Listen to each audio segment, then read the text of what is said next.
What's up, guys? I'm Thomas Mott alongside Josh Davis. Welcome to Week 17 of the National Football League season and a 1 p.m. kickoff for the Philadelphia Eagles, who, Josh, we welcome you in. They got a lot to play for today against an Arizona Cardinal team that many, including myself, think Philadelphia can hopefully handle their business and get that 12th win of the season. Yeah, that's looking forward to that one. There's a lot to play for. It's not a massive storyline depending on who you are, like the ramifications of the season, but it's the Jonathan Gannon revenge game. I mean, come on, like we all know what it is. JG's back in the house. We all remember the lies and everything else that he's done. So let's just make sure not see, pew, pew, pew going on all day. Let's shut it down, have a great win. I'm hoping can we get a complete game for once and just have a fantastic New Year's Eve. Happy New Year early to everybody, but appreciate everyone right now joining. But yeah, can we just get a nice, relaxing, controlling win for once? Of course, Philadelphia got help last night by the refs and the Detroit Lions, who seemingly had beaten the Dallas Cowboys until the refs blew the actual 2-point conversion. And of course, the rest is history. That actually does help Philadelphia. You needed the Lions to lose one of their remaining two in order to have a chance at the number 2 seed and technically still the number 1 overall seed. And so even though the Eagles cannot clinch the NFC East today because Dallas Cowboys technically won yesterday, they still will clinch the NFC East by winning their final 2 games this week, then on the road at MetLife Stadium versus the Giants next week, and still have a shot at that number 1 overall seed if the San Francisco 49ers lose one of their final 2. Today, of course, they take on the Washington Commanders. Next week, they take on the Rams. Josh, I know we're focused in on the 2 seed and winning the East, but the 1 seed is very much alive, especially that Rams-Niner matchup next week.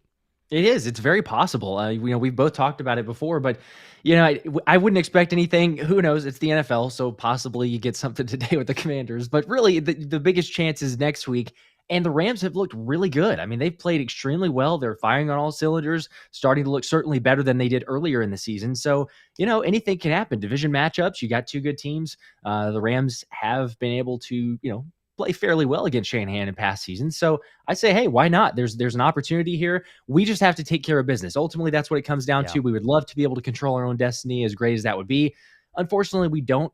For the most part, we could get number 2 seed. That's possible. But right now, take care of business. You focus on this week. Hopefully it's a blowout. There's a lot of opportunities, which we can get into as far as, how to exploit the Cardinals there. But you win this one, you still got to go to New York. Excited to see some guys potentially, as we mentioned, maybe who's active or who's inactive. I was shocked, but I've seen a ton of comments here. Shelly Williams said, had to rub my eyes and pinch myself when I seen Penny on the field. Go Birds. Rashad Penny is active, as crazy as that sounds. And if you don't believe it, but it's official. Rashad Penny is active. Now, I don't know how many carries he's going to get, but curious your thoughts there. Like, do you think that this is a chance that we're, what is it going to take essentially for us to see Rashad Penny on the field, even though he's active? According to all the tinfoil hat wearers in Philadelphia, this is exactly what the plan was. You were saving him until the postseason. Now you spend 2 weeks to get him, his sea legs underneath him, and then you play him. I mean, listen, we got excited about this about maybe, 4 or 5 weeks ago when Penny played his last game and he got 2 carries. I mean, the odds of Rashad Penny having a significant impact on this football game are very slim, and that's not anything against Rashad Penny, but seemingly Philadelphia has not wanted to use him all year long, and they love what they have in DeAndre Swift, who has come alive the past 3 weeks. I mean, he has almost 38 carries, almost 200 yards rushing over the past 2 weeks versus 32 carries of the previous 3 when they were going through that losing streak. Running the football, you have Landon Dickerson back at left guard. The entire offensive line is healthy, something that's not really happened in terms of all 5 of them being together for the majority of this season, and running the football today to hopefully a nice, easy win is exactly the recipe for Philadelphia. But hey, you get it to a big lead. Maybe you want to spell DeAndre Swift and get his legs a little bit fresher for the postseason. Then yes, 100% run Rashad Penny. That'll be very exciting today. One interesting inactive, you mentioned the active player, Rashad Penny, Avonte Maddox. He's going to start at nickel cornerback today, but you will not see Bradley Roby, who is a healthy scratch today, which is seemingly a little interesting, being that he's been your nickel cornerback the majority of this season, and Maddox hasn't played almost at all. I mean, months since the last time he was on the football field. What do you think what happens at the secondary with Maddox returning? Yeah, I'm interested to see it. I'm excited because, you see a little bit of maybe a jolt of some sort of anything for the turnover game, really. That's what it comes down to, because the discrepancy this season, as everybody knows, and we've grown accustomed to, is we just can't create a turnover. Yeah. We can't get the ball back for the offense, and the offense is, having some turnovers, whether you want to say it's a little bit fluky or some weird things or luck, however you envision that, but it's just different. And so, I don't know, does one player make a difference? Probably not drastically, but still, the way that Avonte Maddox plays and his aggressiveness, I don't think he can hurt. And so it's Yeah. interesting to get him in there. It was a bit peculiar, I will say, to have, Bradley Roby inactive. That it was kind of a surprise. I figured he would still be active, but maybe you're looking at it, who you're going to be actually playing. Is there a spot for him? Some special teams plays, limit on that side. But obviously, they felt comfortable enough to say, hey, Avonte Maddox, you're healthy, get you out there, shake off some rust, ready to go. I just hope it's kind of a combination, because you're going to need him to play well, obviously, but really that pass rush has got to get going. I mean, we've seen it over these past couple of weeks. You got 1 sack against the Giants, 1 sack against Seattle. Now, I know game plan can kind of scheme out of that, and we've seen some quick throws from other teams, but I mean, overall, you're just not getting home. Even if you're getting the pressure, you're not ultimately capitalizing. Today, does that happen with a Kyler Murray? I don't know. He's coming in with an illness, so is he a little bit slower? Maybe. But, it would be nice if we're walking away from this saying, oh, hey, cool, we got like 3-4 sacks instead of, oh, well, there you go. You got a 1 sack again. It's a Cardinals football team that has not scored 20 points in 8 losses so far this season. And so defensively for Philadelphia, you would hope this could be a continued down the stretch of a get-right game. I thought the Giants game last week was pretty clean. I mean, you had the one blown coverage where Reed Blankenship got beat for that touchdown to Slayton. And then, of course, a couple of turnovers, pick 6 by Jalen Hurts, that were the real issues in that game. But the offense moved the ball up and down the field, and the defense played as well as we've seen. And now you get another opportunity to see young players like Kelee Ringo, who's going to start obviously at cornerback today, or at least get a lot of reps at cornerback today, who's been, just a revelation, the secondary so far the past couple of weeks for Philadelphia. But it is a Cardinals team that can play upset, and they have 2 games left in their season, guaranteed. They will not go to the postseason, and what better way to send your new year into the right, hopefully, phase for them by beating Philadelphia and really ruining the Eagles' year. If the Eagles were to lose this game today, not only are they likely to lose the NFC East, they are very likely to be the 5 seed. I mean, it could go a really long way in messing up Wild Card Weekend, versus if they win and they get a little bit of help from the 49ers, you could have a bye 2 weeks from now. You could not have a meaningful football game in a long time, and that would be great for Philadelphia's chances to go to, of course, the NFC title game, host it at the Link, and also maybe go ahead on to a Super Bowl. Final game inside Philadelphia in terms of this season, as we will go to the Giants next week. What's your score prediction for tonight? What do you think? I've kind of gone back and forth on this, and I feel like, please, for once, can we get a complete game? Shout out to Anthony DeVonta too. He says, I'm hoping for a stress-free blowout win. You both are the best. Have a great show. We appreciate that, Anthony. For those not following, OutsideTheBirds.com for the blog.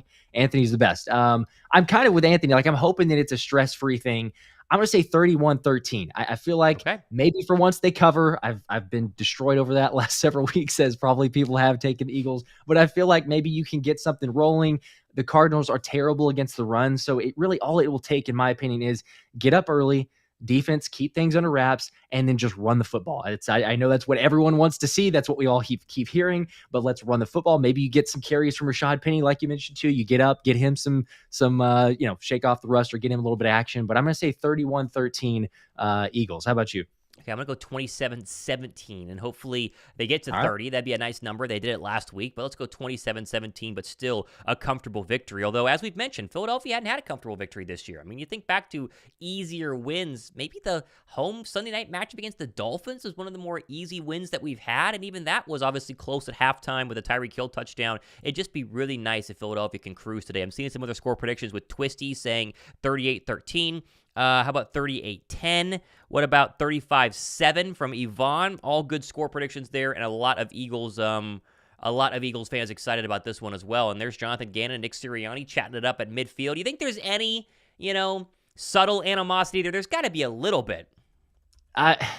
It's hard to say, because again, they're not going to tell us too much, right? They're gonna keep it under wraps. I love each other, we love each other, things like that. But Gannon threw a little shade, took a slight jab at Sirianni based on the Athletics article earlier this year of essentially, in a roundabout way. I know these were not his exact words, but in a roundabout way, he kind of called him like not a great leader. He was saying it was Jonathan Gannon's words of, hey, why don't you let Shane Steichen call the plays? Back whenever they were 2-5 in 2021, and we see how the success led beyond that. So it's like Gannon kind of going in there and taking the credit. Now Sirianni didn't respond to it, for those that weren't aware or weren't following, but Sirianni basically just kind of like, hey, I like to keep those conversations in house, blah blah blah, whatever. But if that was me and I had hired this dude, and then all of a sudden he's kind of bashing me a little bit, I'd be like, I want to stick it to you. So Sirianni did say, hey, I want the fans to make him feel uncomfortable, but he said, I love Jonathan Gannon, I'm rooting for him. But there would be a little bit of an undertone of me going like, hey guys,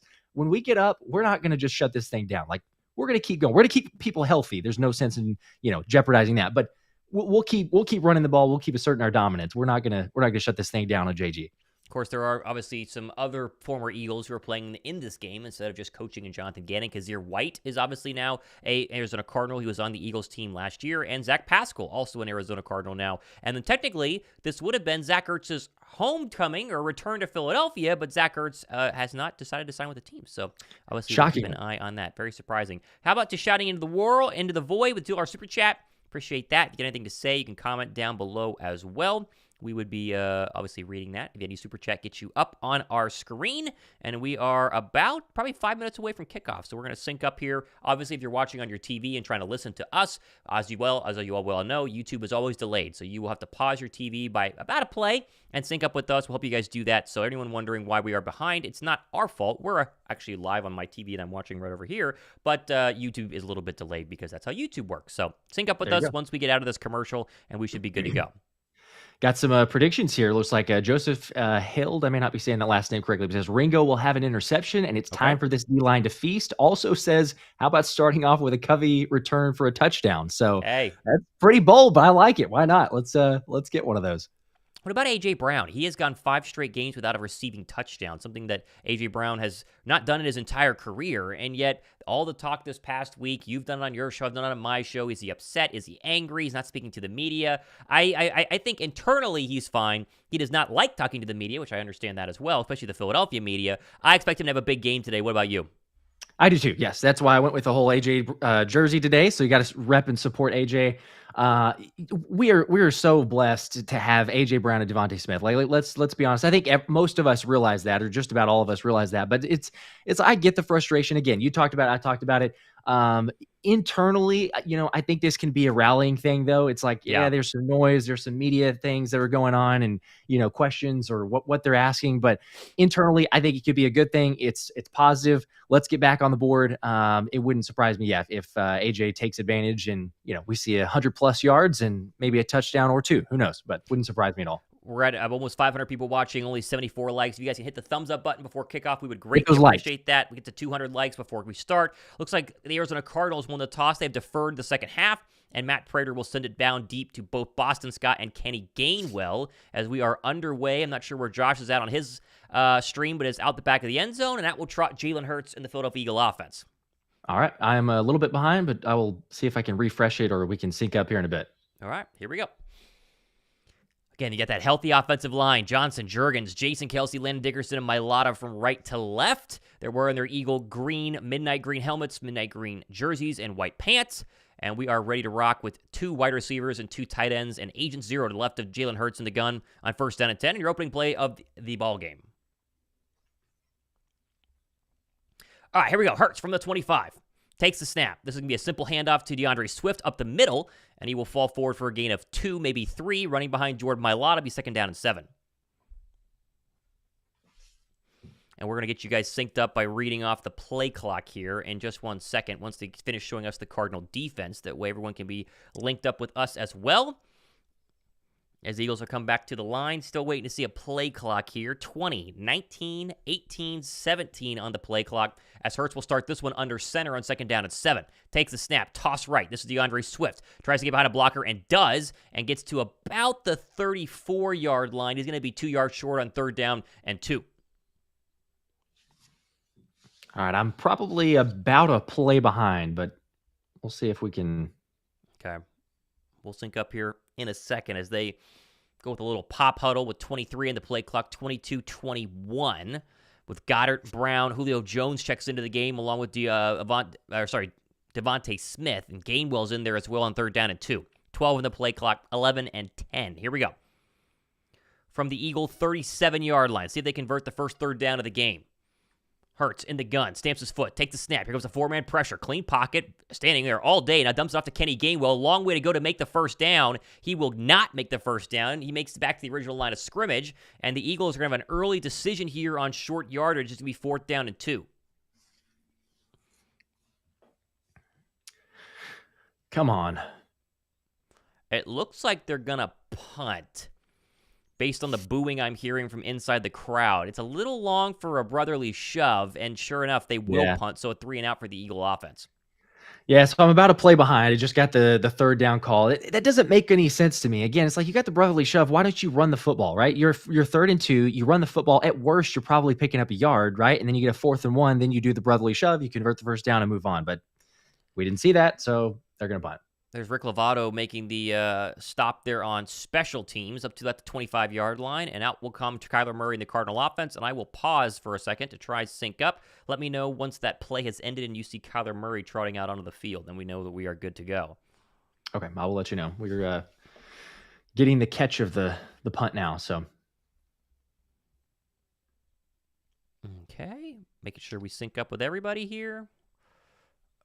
Got to be getting close. And he's just now running back. Yep. All right. Seeing Kyler Murray.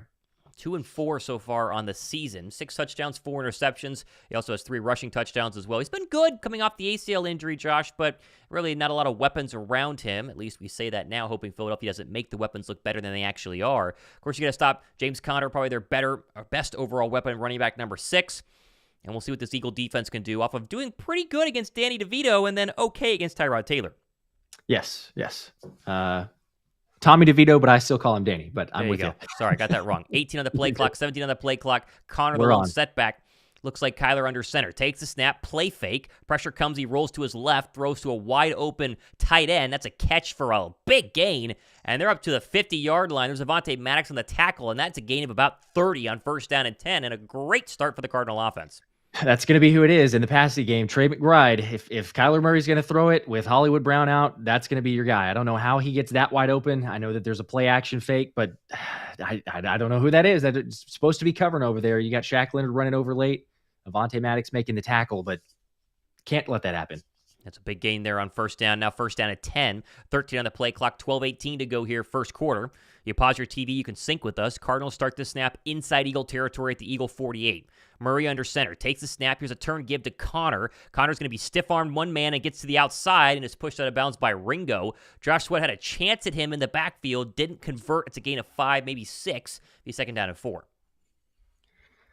It's probably going to be pretty simple. I mean, again, you see the first 2 plays. I know it's a lot of times scripted, but you're going to get a lot of Trey McBride like we talked about, and you're going to get a lot of James Conner. So you're going to have to make the tackles, as we've seen the past couple weeks with Patricia's defense. They haven't had too much of a trouble, but you're going to get lots of opportunities here. You got to shut it down for drives. Read me your play clock again. I got logged out. And I got to go back to the 9 seconds, 8 seconds on the play clock.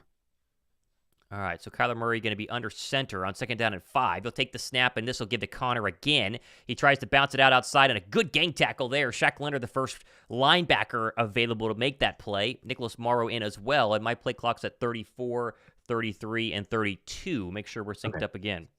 Yep, we're good.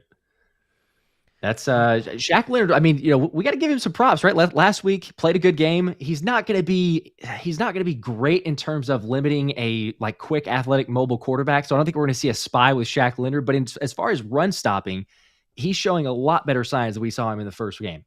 No gain there on 2nd down. Here comes 3rd and 5 from the Eagle 43. Murray in the gun. He's got 4 wide receivers and a running back to his right. Eagles potentially showing some pressure here. Takes a snap. They back out. 4-man pressure. Throws right. That's caught.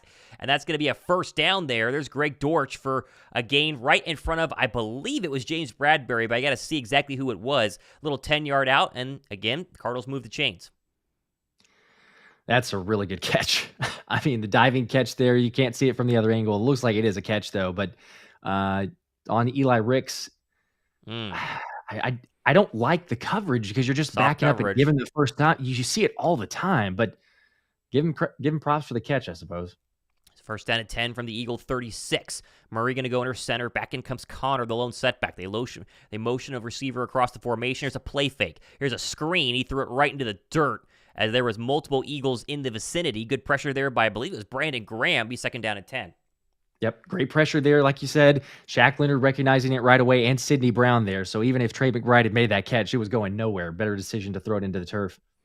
Arizona Cardinal offense, they have 131 receptions for wide receivers. That's 31st in the National Football League. And we talk about the Eagles secondary struggling. It's a good chance for them to get right. They've struggled a little bit here as Murray's 2 for 3 for 33 yards, but a chance now, 2nd down and 10, maybe force an opening drive field goal by the Arizona Cardinals. Murray, they're going to empty it out. 4 wide receivers and a tight end tight to the formation. Standing alone in the backfield. Take the snap. Looks left, throws left. That's going to be a quick catch and a quick tackle by, looked like Kevin Byard. And that's McBride for a gain of 3. And so it'll be 3rd down and a long 7. Okay, let's go. That's good stop. You bring up another 3rd down. This is the part where Matt Patricia was talking about all week. We got to get the pass rush. You want to get him into a 3rd and long because you can't do a whole lot in these short situations. So if you know you got a pass play coming or a very likely pass play coming, pin your ears back. Let's get a sack. We need to see that production. Make it 3rd and 6 now. 13 on the play clock. 9:35 to go here. Opening drive of the game for the Arizona Cardinals after an Eagle 3 and out. Murray's going to go empty. Takes the snap. 4-man pressure. Stops, throws, fires. That's caught. That's a 1st down. Reed Blankenship makes the tackle, but there's a quick, simple hot route on a little slant to Higgins across the middle. And yet again, the Eagles give up another 3rd down conversion, and the defense is looking a little rough. Yeah, William Swingle says, wow, they ran the slant. Yep, that's the way to beat it so far. It's going over the middle. You're giving up the 1st down. I just don't understand. Like, if you have Blankenship on that call to come down in the zone, why don't you just bring him down early or tell him as soon as the snap, just go down because you're giving it to him. 1st down at 10. Cardinals marching at the 26-yard line of Philadelphia. Connor to the left of Murray in the gun now moves to his right. They're going to go 2 receivers to the bottom, 2 tight ends in. Murray takes a snap. Turn give Connor. Trying to run left side. Nice size hole there across the 20. And he bounces it outside. Breaks 1 tackle. He's got a 1st down and steps out of bounds with Keely Ringo in trail. And that is another Cardinal 1st down. And a 3-win Arizona team is coming to Philadelphia early on this drive. And they're pushing around this Eagle defense. It's just not a great sign. It's a very well-blocked play. But still, you got Josh Sweat getting caught up. Byard there. Morrow. Just a gaping hole for James Conner, and then Blankenship misses the tackle. You allow it for 10 yards or more, but you knew this was coming. Like, you knew they're going to run the ball quite a bit with James Conner, and then on 3rd downs, what are you going to do? You're going to go over the middle of the field, and so far, no adjustments. I formation. Murray's going to turn and give to Conner up the middle. He breaks 2 tackles and spins out of another, taken down by Josh Sweat at the 7-yard line to be 2nd down and short, and well, this is the recipe to play Philadelphia. Quick slants, quick passes, quick runs. I mean, you try and get this defensive line on its heels, and so far it's worked out pretty darn well. Yeah, this is pretty frustrating, not going to lie. I was hoping to see maybe a little bit more of a stout defense here, but you've got a 2nd and 4. They're into the red zone at the 8. Come on, D. 12 on the play clock, 7:35 to go 1st quarter. Murray's going to be in the gun. He's got Connor to his left. They got 2 receivers to the near side and 1 tight to the far side from the 7-yard line of Philadelphia. They can still get a 1st down. Murray takes the snap, plants his foot, doesn't know where to go. Now he's going to roll to his right. Reddick's going to chase. Murray's got the corner, and Murray's going to dump out of bounds at the 4, so he gets the 1st down. It'll be 1st and goal Arizona. No spy there on Kyler Murray, huh? You don't want to spy him. Yeah, I guess not. I mean, Reddick's trying to get there, but we know Kyler Murray's almost impossible with the speed and athleticism. But yeah, you allow him to just escape out the backside. I mean, looked easy. Yeah. Thankfully, the Eagles gang tackled to get him out of bounds, or else it would have been a touchdown. But here's 1st and goal from the Eagle 3. Eagles on their heels here. 1st drive of the Cardinals after the Eagles went 3 and out. Murray in the gun. Connor to his left. Snaps the football at 1 second to go. This is a quarterback run to the right. Here comes Josh Sweat. No, it's a fumble. Ball's out. Hey, Murray's got it. He fell back on it. Milton Williams caused that play.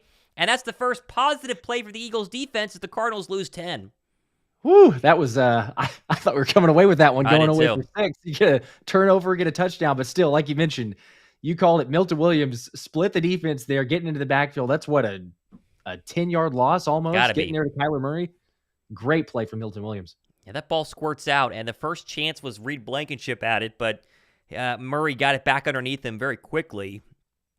But still, that's a good play. 2nd down and goal all the way back at the Eagle 12. Murray in the gun. 2 tight ends. Take the snap. Turn give Connor. Running left side. And he breaks 1 tackle and then goes upfield and is taken down by Shaq Leonard. He only gets about 2 yards. But there was a chance there by Josh Sweat to make that a negative gain. But either way, 1st down and goal from the 4 has become 3rd down and goal from about the Eagle 10.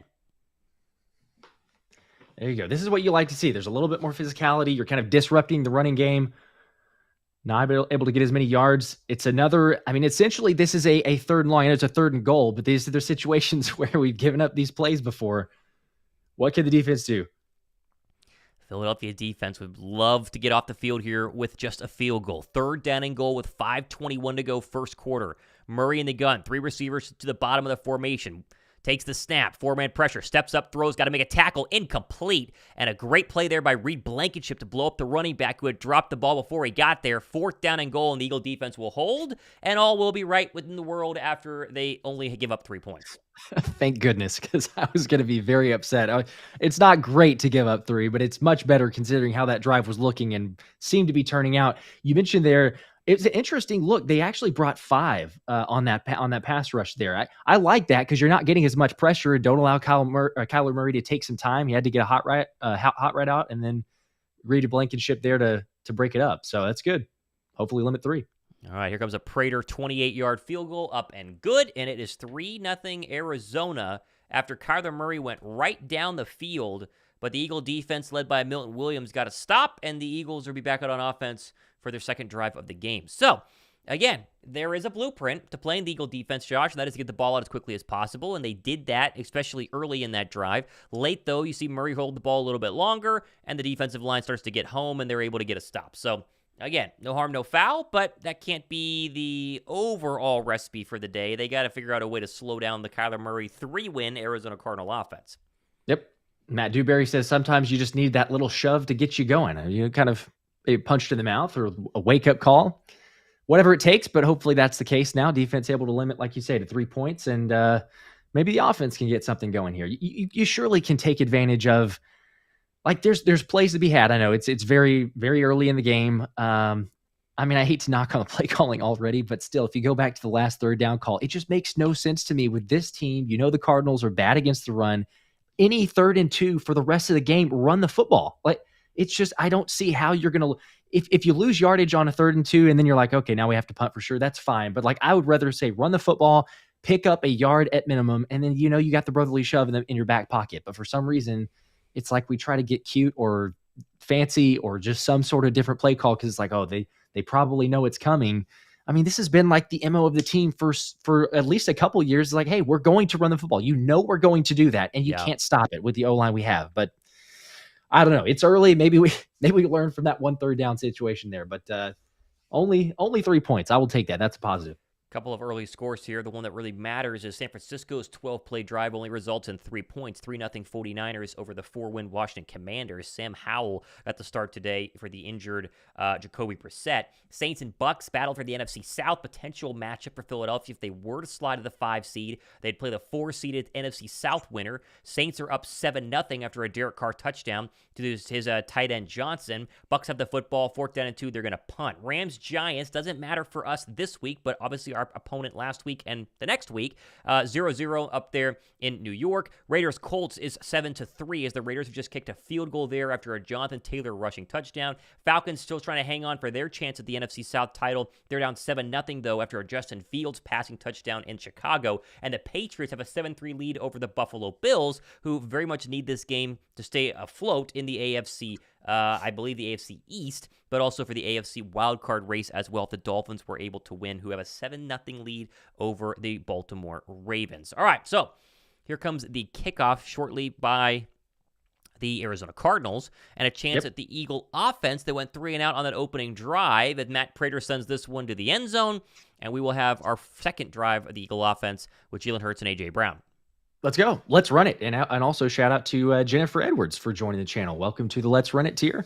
There you go. Also, shout out to everybody that's made it to their fantasy football championship. Ours ended last week, so congrats to, I actually didn't know who was in their league, but I was going to say whoever that was. Okay, well, there you go. We split the pot. That was fun. But for anybody who didn't partake, we're going to do it next year. We're going to do a fantasy football league, but good luck to those of you in the championship today. 1st and 10 from the 25-yard line. Remember, Eagles going up against a Nick Rallis coach team. It was the Eagle linebacker coach last week, as Hurts will take the snap, play fake all day, steps up and throws across the middle. Wide open. There's A.J. Brown at the 40, makes a man miss across the 41, and there is number 11.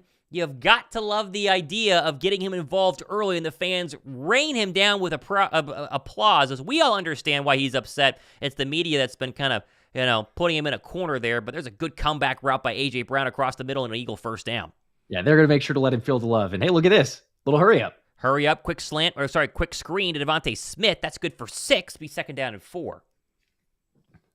I'm not a huge fan of the wide receiver screen. I know a lot of us aren't, but that not too bad there. I think whenever you see only one corner up at the line of scrimmage, I'm not as much opposed to having AJ Brown block and throw it to DeVonta rather than vice versa. I think too many times we see Smitty blocking. It doesn't make a whole lot of sense to me.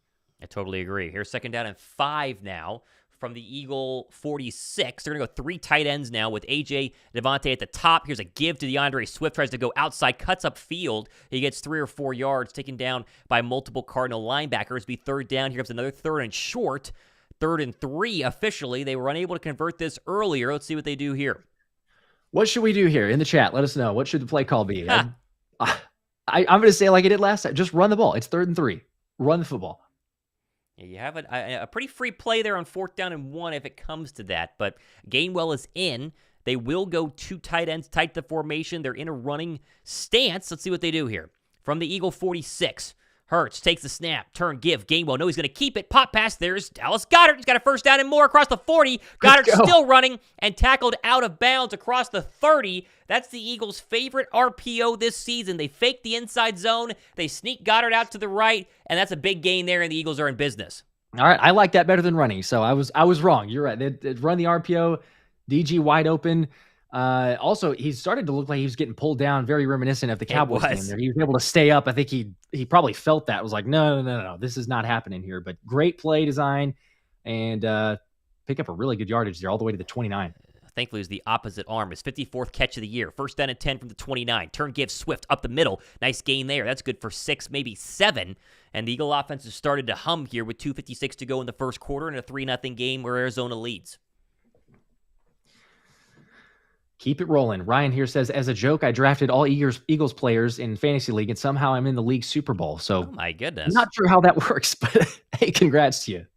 Hurts takes the snap from pistol. Here's a give to DeAndre Swift in the pistol. He tries to bounce it outside and doesn't get anywhere. He might have lost a yard. So a very quick 3rd down and 5 as the Eagles had gone hurry up. Once they got that first down, they'll slow down now and go for a huddle. But a run at a pistol is something that a lot of film watchers have really enjoyed, that the Eagles don't do a lot this year, Josh. This time I thought Swift could have popped up hard to say. Could have kind of popped up the middle there, but nowhere to go. Good play there by Nick Rallis' Cardinal defense. Yeah, kind of staying home there. Not many. You might have been able to pick up a couple yards, but you're right. Not a whole lot. I just love the different look. I will say that, because instead of inside zone that we see too many times. Here's a 3rd and 4. Here's another run, Gainwell up the middle, and he's going to be about half a yard short. So you're going to get 4th down in inches, and you kind of already expect what the Eagle crowd wants. And sure enough, they're going to line up in the brotherly shove. Yep, you can hear the crowd. That's crazy. Okay. Now get quiet, too. Get quiet. That's right. All the players were saying it's been too loud recently during that. Well, this is close, but Hurts is going to get it. He was stopped at the beginning. Okay. There is a flag. You know, the refs try to cheat us out of these first downs. We'll keep an eye on if someone's offsides. But he did get enough for the first down, and they were offsides as well. So no matter what, it's a first down for Philadelphia. Okay. We'll take it. Was it me, or did it look like Jalen almost fumbled the snap? It looked kind of weird. He got it almost in his hip pocket there whenever he got the snap and began to get pushed forward. It's got to be tough because you got to grab it and go as quickly as possible, and you're getting shoved from the front and shoved from the back. Good to have Landon Dickerson as well. They ran right behind him coming off that really minor finger surgery.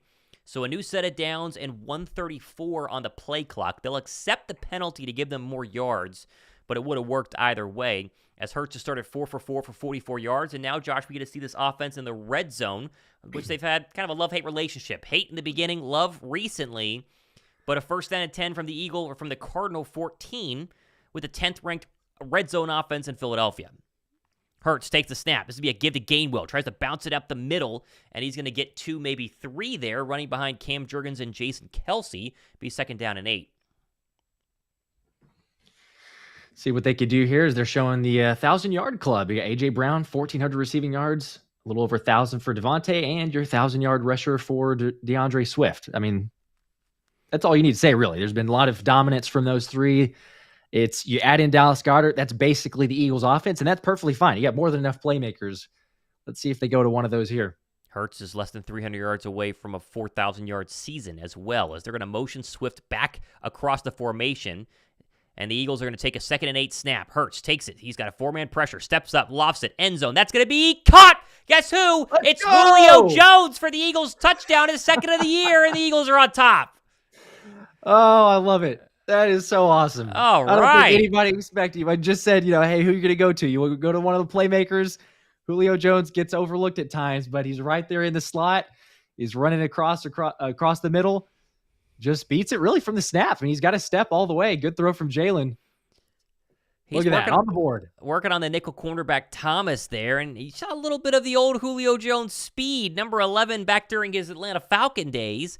Again, it's his 2nd touchdown. I believe it's only his 4th or 5th catch this season. He had one last week to convert on a 4th down against the Giants, but the Eagles take the ball 75 yards on the 2nd Eagle drive of the day, and a Jake Elliott extra point makes it a 7-3 game, and the Eagles have a touchdown drive. They ran the football well, and they have a lead here early. How about that? Love the answer. Way to come back to. Gotta like keep that. It rolling.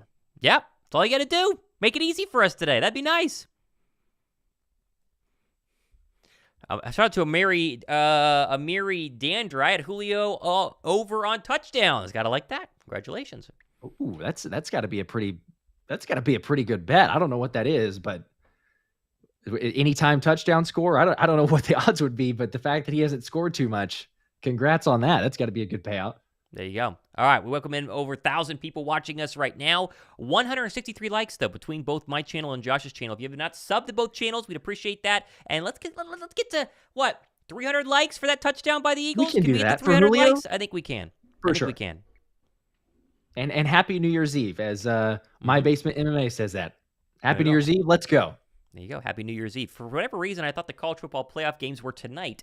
No, they're tomorrow. So that is something that I was wrong at. I thought until about an hour ago that I was going to be watching playoff games tonight, and instead it's tomorrow. So I did too. I've gotten so accustomed to it. I guess with a Sunday game, you're not going to compete against the NFL naturally. But yeah, I was like, oh, cool, we got that tonight. But is it's what is it? It's Vikings. Is it Vikings Packers? Is it Vikings Packers tonight? I can confirm that. I should know that. That's actually my wife's team, so I should probably. It is Vikings and Packers in Minneapolis tonight. Basically a battle for the 7th seed in the NFC at this point.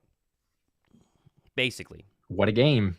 Let's check in on some scores here as we look around the National Football League. The Ravens are on the board with a Justice Hill touchdown. Dolphins add a field goal. It's 10-7 Miami. That is the number 1 ranked offense versus the number 1 ranked defense in a battle for the 1 seed. Winner of that will get the 1 seed most likely in the AFC. San Francisco has just thrown a 2-yard passing touchdown from Brock Purdy to Deebo Samuel, and the Eagles' hopes of the 1 seed will diminish with a Niner win, but don't go impossible. But 10-0 right now up there in Landover, Maryland, as the Commanders' sorry 4-win team are not helping us. Saints still 7-0 over the Bucks. Rams and Giants still 0-0, although it looks like Puka Nacua and Matt Stafford are marching. Colts 7-3 over the Raiders in the battle of the AFC wildcard. Falcons unable to move the football right now. 7-0 Bears in Chicago. And keep an eye on this Patriot 7-3 lead over the Buffalo Bills. Remember, the opener, or the first division game after the Jets game for the Buffalo Bills, was that loss to the Patriots. That was brutal for them. They need to win this game to get their 10th win of the season and stay alive for Josh Allen MVP, and obviously Buffalo playoff hopes as well. They are still in a hole early, though, as the Eagles wrap up a 9-play, 75-yard scoring drive, 4:33 off the clock, and Julio Jones, the 12-yard passing touchdown from Hurts, who has not thrown an incompletion yet, as Jake Elliott kicks this one off, and it's going to be returnable from the 10 with a head of steam. There's Dortch across the 30, and he gets down to the 34. So don't like Jake Elliott not kicking it out of the back of the end zone, but it looks like we'll get one more play here to end the first quarter as Kyler Murray trots back out of the field with 28 seconds left. Come on, Nolan. Nolan missed a tackle there, too. Shout out to everybody knows that's my guy. But and Lita Serrano Santos listening in from Puerto Rico. Hey, welcome in. We appreciate you watching. Yeah, that's also a shout out to Kelly Borkowski. I'm not sure if I say the last name correctly, but hi guys, just subscribed. Go Birds. Also the Mean Green Detroit thing, normally on chat, but with you guys, glad I found you guys. We appreciate that. Yep. Better stream overall. Here's a quick pass, and that's going to be incomplete. They got to make sure that didn't fall out of go backwards, as they were trying to get it to do look like more there.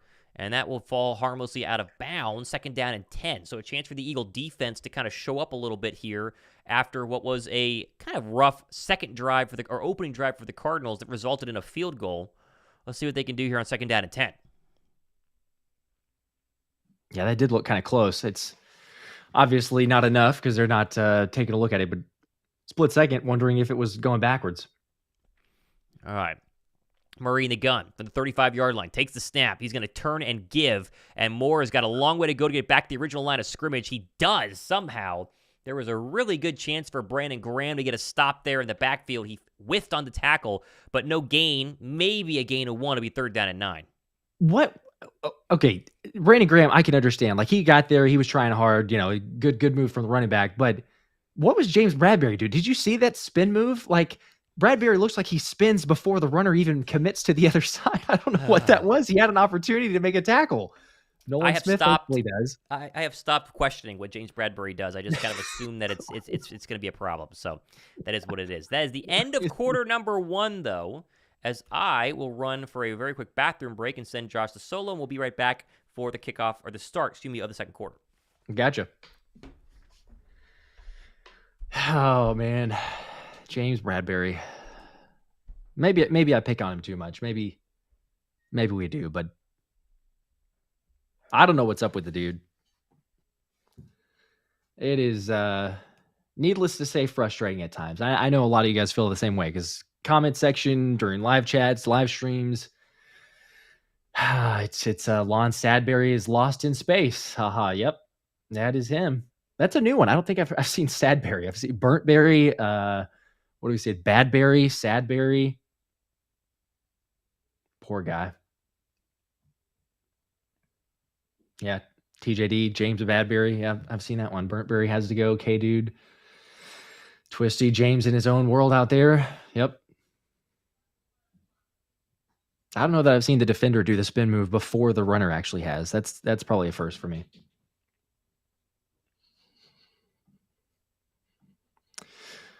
But hey, you got a chance for a 3rd down here. Coming back from into the 1st quarter. We'll see. Give the ball back. I'm curious to see what they do with Bradberry, honestly, whenever Slay comes back, if he comes back. He should, but I wouldn't be opposed to, hey, Bradberry, go to the bench, Keely Ringo, Slay out there. Occasionally, if you need to bring in Bradberry based on a matchup, but even a matchup, like, what are you bringing him in there for? Twisty, I call him Dingleberry. Laneberry, D3WC, Laneberry. Okay, that's an interesting one. I don't think I've seen that one either. Dingleberry might be the best, though. That's out there. Poor guy can't escape all these nicknames. That's a sign of either you've made it, or that you're really regressing. It's the nickname. It's either you're getting great nicknames, crazy nicknames, like Jalen Carter, all the nicknames we started to hear about him, or to the negative effect with Bradberry here. Oh, but Zeno here, man, Bradberry out there looking like Nnamdi Asomugha. Yeah, that's also maybe another nickname too. Suzanne Kelly says Maddox playing, question marks. Yeah, Maddox is out there. Love to see it. 29 out there in the slot. All right, we're back though. 3rd and 8, 15 on the play clock. Kyler Murray in the gun. Got trips left, takes the snap, 4-man pressure. Now 5 coming, pressure, throws left, complete, 1st down. Ball's out, fumble. James Bradberry recovers. Look at that. James Bradberry with the recovery. All right, good timing to come back here. Right. What a surprise there. We were bashing him actually at the break. Bradberry wasn't the one who forced this, though. Look at who that was. Is he? Oh, he might be down. He might be down. I was going to say, you got to DeVonta yes. Maddox. We just got a question. Yep. Moore is down. That's going to stay with the Cardinals. Gosh, darn it. We were just talking about, literally had a question. Hey, is Maddox playing? And then he forces a fumble, or looks like it. And then James Bradberry recovers. But yeah, they're going to keep it. 1st down on a 3rd and 8. All right. Well, another 3rd down conversion, but at least it looked pretty good for a chance to go ahead and get a stop there. That would have been nice. Yeah. TJD says James Goodberry. It was a James Badberry before, but then Goodberry. Unfortunately, it doesn't count, but it's a what have you done for me lately league, as we all know. So Come on, D. You got to make a stop, especially these long third downs. We can't keep giving these up. That was way too easy. Wide open throw for Murray to Moore. Yeah, Eli All right, Rick's getting a lot of run at corner today, and he's been struggling on 2 third down possessions. Yep. 4-man pressure. Murray over the middle, complete, and another first down. That's a gain of about 13 or 14. That's Higgins there for the completion, and really just too easy. I mean, it's a kind of a just pass and catch. You a fan of Hassan Reddick in coverage there, Josh? That's who that was in coverage there of the tight end Higgins. No, not a fan. Really. Not a fan. I get that Patricia likes these, complex, exotic alignments or, drop guys back when you shouldn't. At times it's okay, but Hassan is your only consistent pass rusher, let's be honest, or at least in terms of production and sacks. You got to pressure every single time with him. All right, toss play here. James Conner left side breaks a tackle, finds a lot of space up the middle, and gains about 12 or 13 yards before being brought down. It's got to be the third or fourth time this game that they have him bottled up, and then they just can't. They can't make the tackle behind the line of scrimmage. Just ridiculous.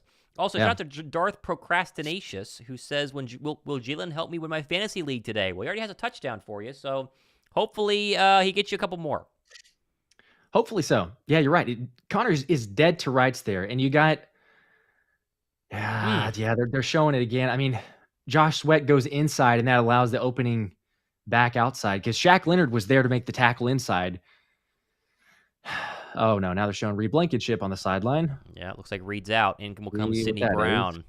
He had a concussion earlier this season, so we'll keep an eye there as he's going to go to the Blue Medical tent. Jeez, it looks like Slay asked him what's going on, and he said, I'm fine to Slay, so hopefully it's not a big deal, but we'll see. Empty set for Kyler Murray here. 1st and 10. Ball at the Philly 28. Takes the snap. 4-man pressure, looking over the middle. It's complete. And Dortch is brought down by Shaq Leonard, but not before a gain of about 6. Brings up a 2nd and 4. Attacking the middle of the Eagle defense. We know it's worked all season long. It works there again. As you mentioned, though, Josh, no pass rush at the top of this broadcast. We said that's obviously going to be something that makes a difference, has an impact, and so far it's not at all. As Deontay Maddox checks back into this game, a lot of Eli Ricks, a lot less Keely Ringo is what I've seen so far, as it's Ricks in for Ringo at the moment, opposite of James Bradbury. I am not a fan. Not a fan of that. 2nd and 4, Kyler Murray takes a snap. 4-man pressure. He is pressure. Goes up the middle, and he's brought down. It's a sack. Okay. By Jalen Carter. Jalen Carter's going to be, I think, credited with that one. I think so. You had Milton Williams up there as well. Murray tried to squirt free, but Jalen Carter, I think, comes off the left side. Yeah, it's the backup pass rush unit. And how about 98, your odds-on favorite to win Defensive Rookie of the Year? He gets his first sack in a couple of games. There you go. That's all it took was you just had to, hey, we talk about the pass rush. You bring it up, and then it fixes it every time. It's the announcer's jinx, but jinx in the right way. Gotta like that. All right, 3rd and 7. Come on, defense. 3rd and 7, ball on the 24 of Philly. Philly showing pressure. Kyler Murray in the gun. Has it back to his right. 3rd and 7, 1 on the play clock. Just gets it away. Only 4-man pressure. Deep shot left side. No one there. Go! Sidney Brown. He's got the pick. Running back to the 20. He's got blockers. The 30. The 40. Still has blockers. Cuts up through the middle. To the 40. To the 30. It's got one man to beat. Go. Yeah. Sidney Brown. Touchdown. Wow. Interception. Pick 6. Let's go. Oh, my God. Turnovers into touchdowns. Yes. And 98 yards. Unbelievable. Jeez. Kyler just throws this up, and he has some sort of miscommunication with the receiver who runs basically a 10-yard in, and Murray throws the deep fade. Sidney Brown's over the top. I think this is just clear miscommunication of what's probably an option route. But then there's the Sidney Brown speed we see. Boy, he runs by everybody for the touchdown. If Britton Covey wasn't such a good punt returner, that's your audition right there. You say, put Sidney Brown back there. I know it's not the same as the punt coverage, but still, like, he's weaving through traffic, and you mentioned it, man, showing that speed, getting it out full throttle. How about that for the Rook? Not only your first pick, but you do that for a pick 6. Let's go. If you haven't hit the like button yet, please, come on. You got a Julio touchdown now, a Sidney Brown pick 6. Come on. Who would have guessed Julio and Sidney Brown to be your 14 points so far for the Eagles, and a double-digit lead in the early second quarter. Wow. This is what it feels like. Oh, my gosh. It's been way too long, to be honest. I mean, come on. Not only has it been a turnover, but what happens when the defense scores? Like, come on. Yeah, we've talked all year long about how they just do not get turnovers. They just do not, create any sort of big plays on defense. And they almost had a fumble earlier on in this game. Now you have the very nice play, I think a boneheaded play by the Cardinals, but capitalizing on it, you got to love that. Shout out to Carol Helsey, who says, just subscribed. I'm from Georgia. I don't get to see the Eagles games. My way to follow what is going on. Thanks for being here for us who don't live near Philadelphia. Appreciate you. We do it every single week, and we have really great shows during the week as well. We encourage you guys to sub if you have not subbed to this channel yet, or Josh's channel as well. We're over 1,000 people watching, and we just hit 300 likes. So if we want to get to 500 likes next, just hit that fun little thumbs up button right below the subscribe button, somewhere below me over here. There you go. And in Georgia, like you, Thomas. So I think he means Georgia the country, not Georgia the. Okay. There you go. That would be my guess. Let me know. I think it's a little further than Georgia in that's probably a more south of actual assessment. Now that you say it, yeah, that's probably.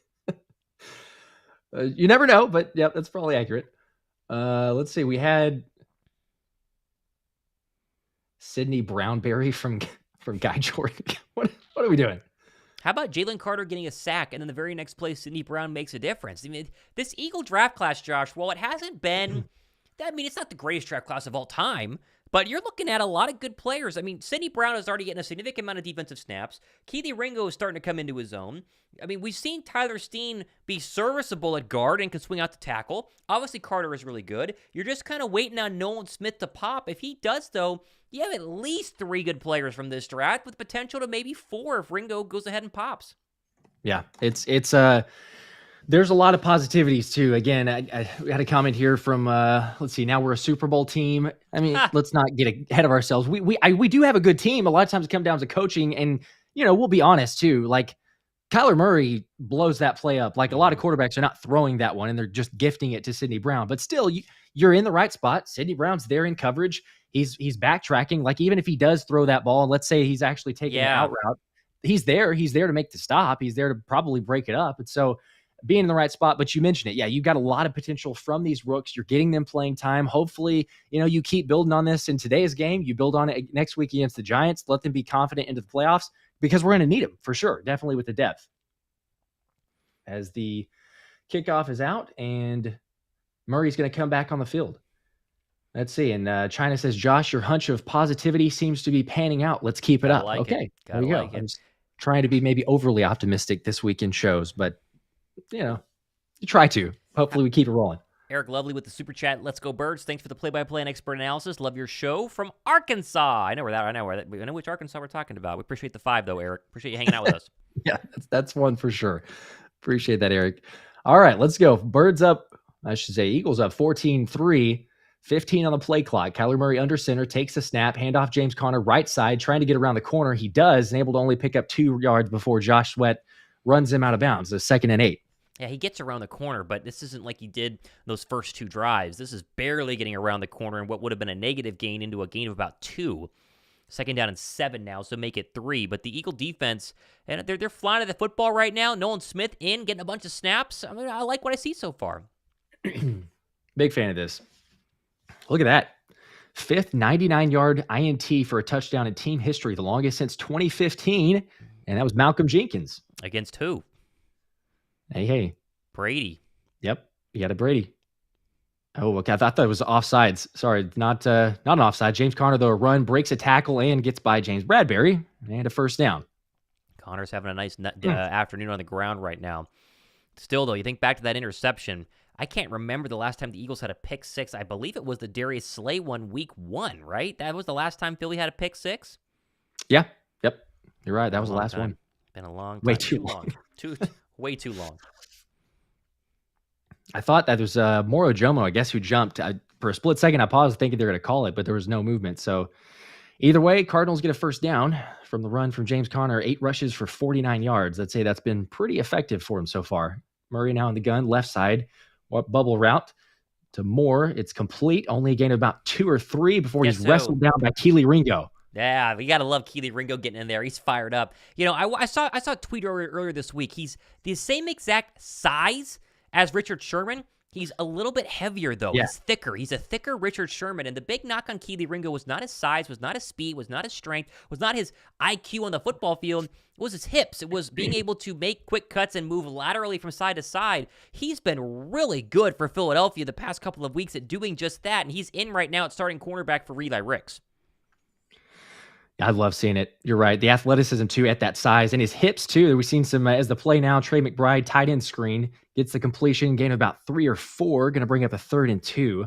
But you're right. There was coverage, too, I think, earlier this week in practice of Ringo doing some drills. I know it's just drills, so, yeah, you can make of it what you want. But he looks different, like fluidity in the hips, and that was a knock on him even in the draft process. You saw some of his early film or the early practices. You could tell he's gaining confidence regardless, but then you start seeing some of those drills and the production out there.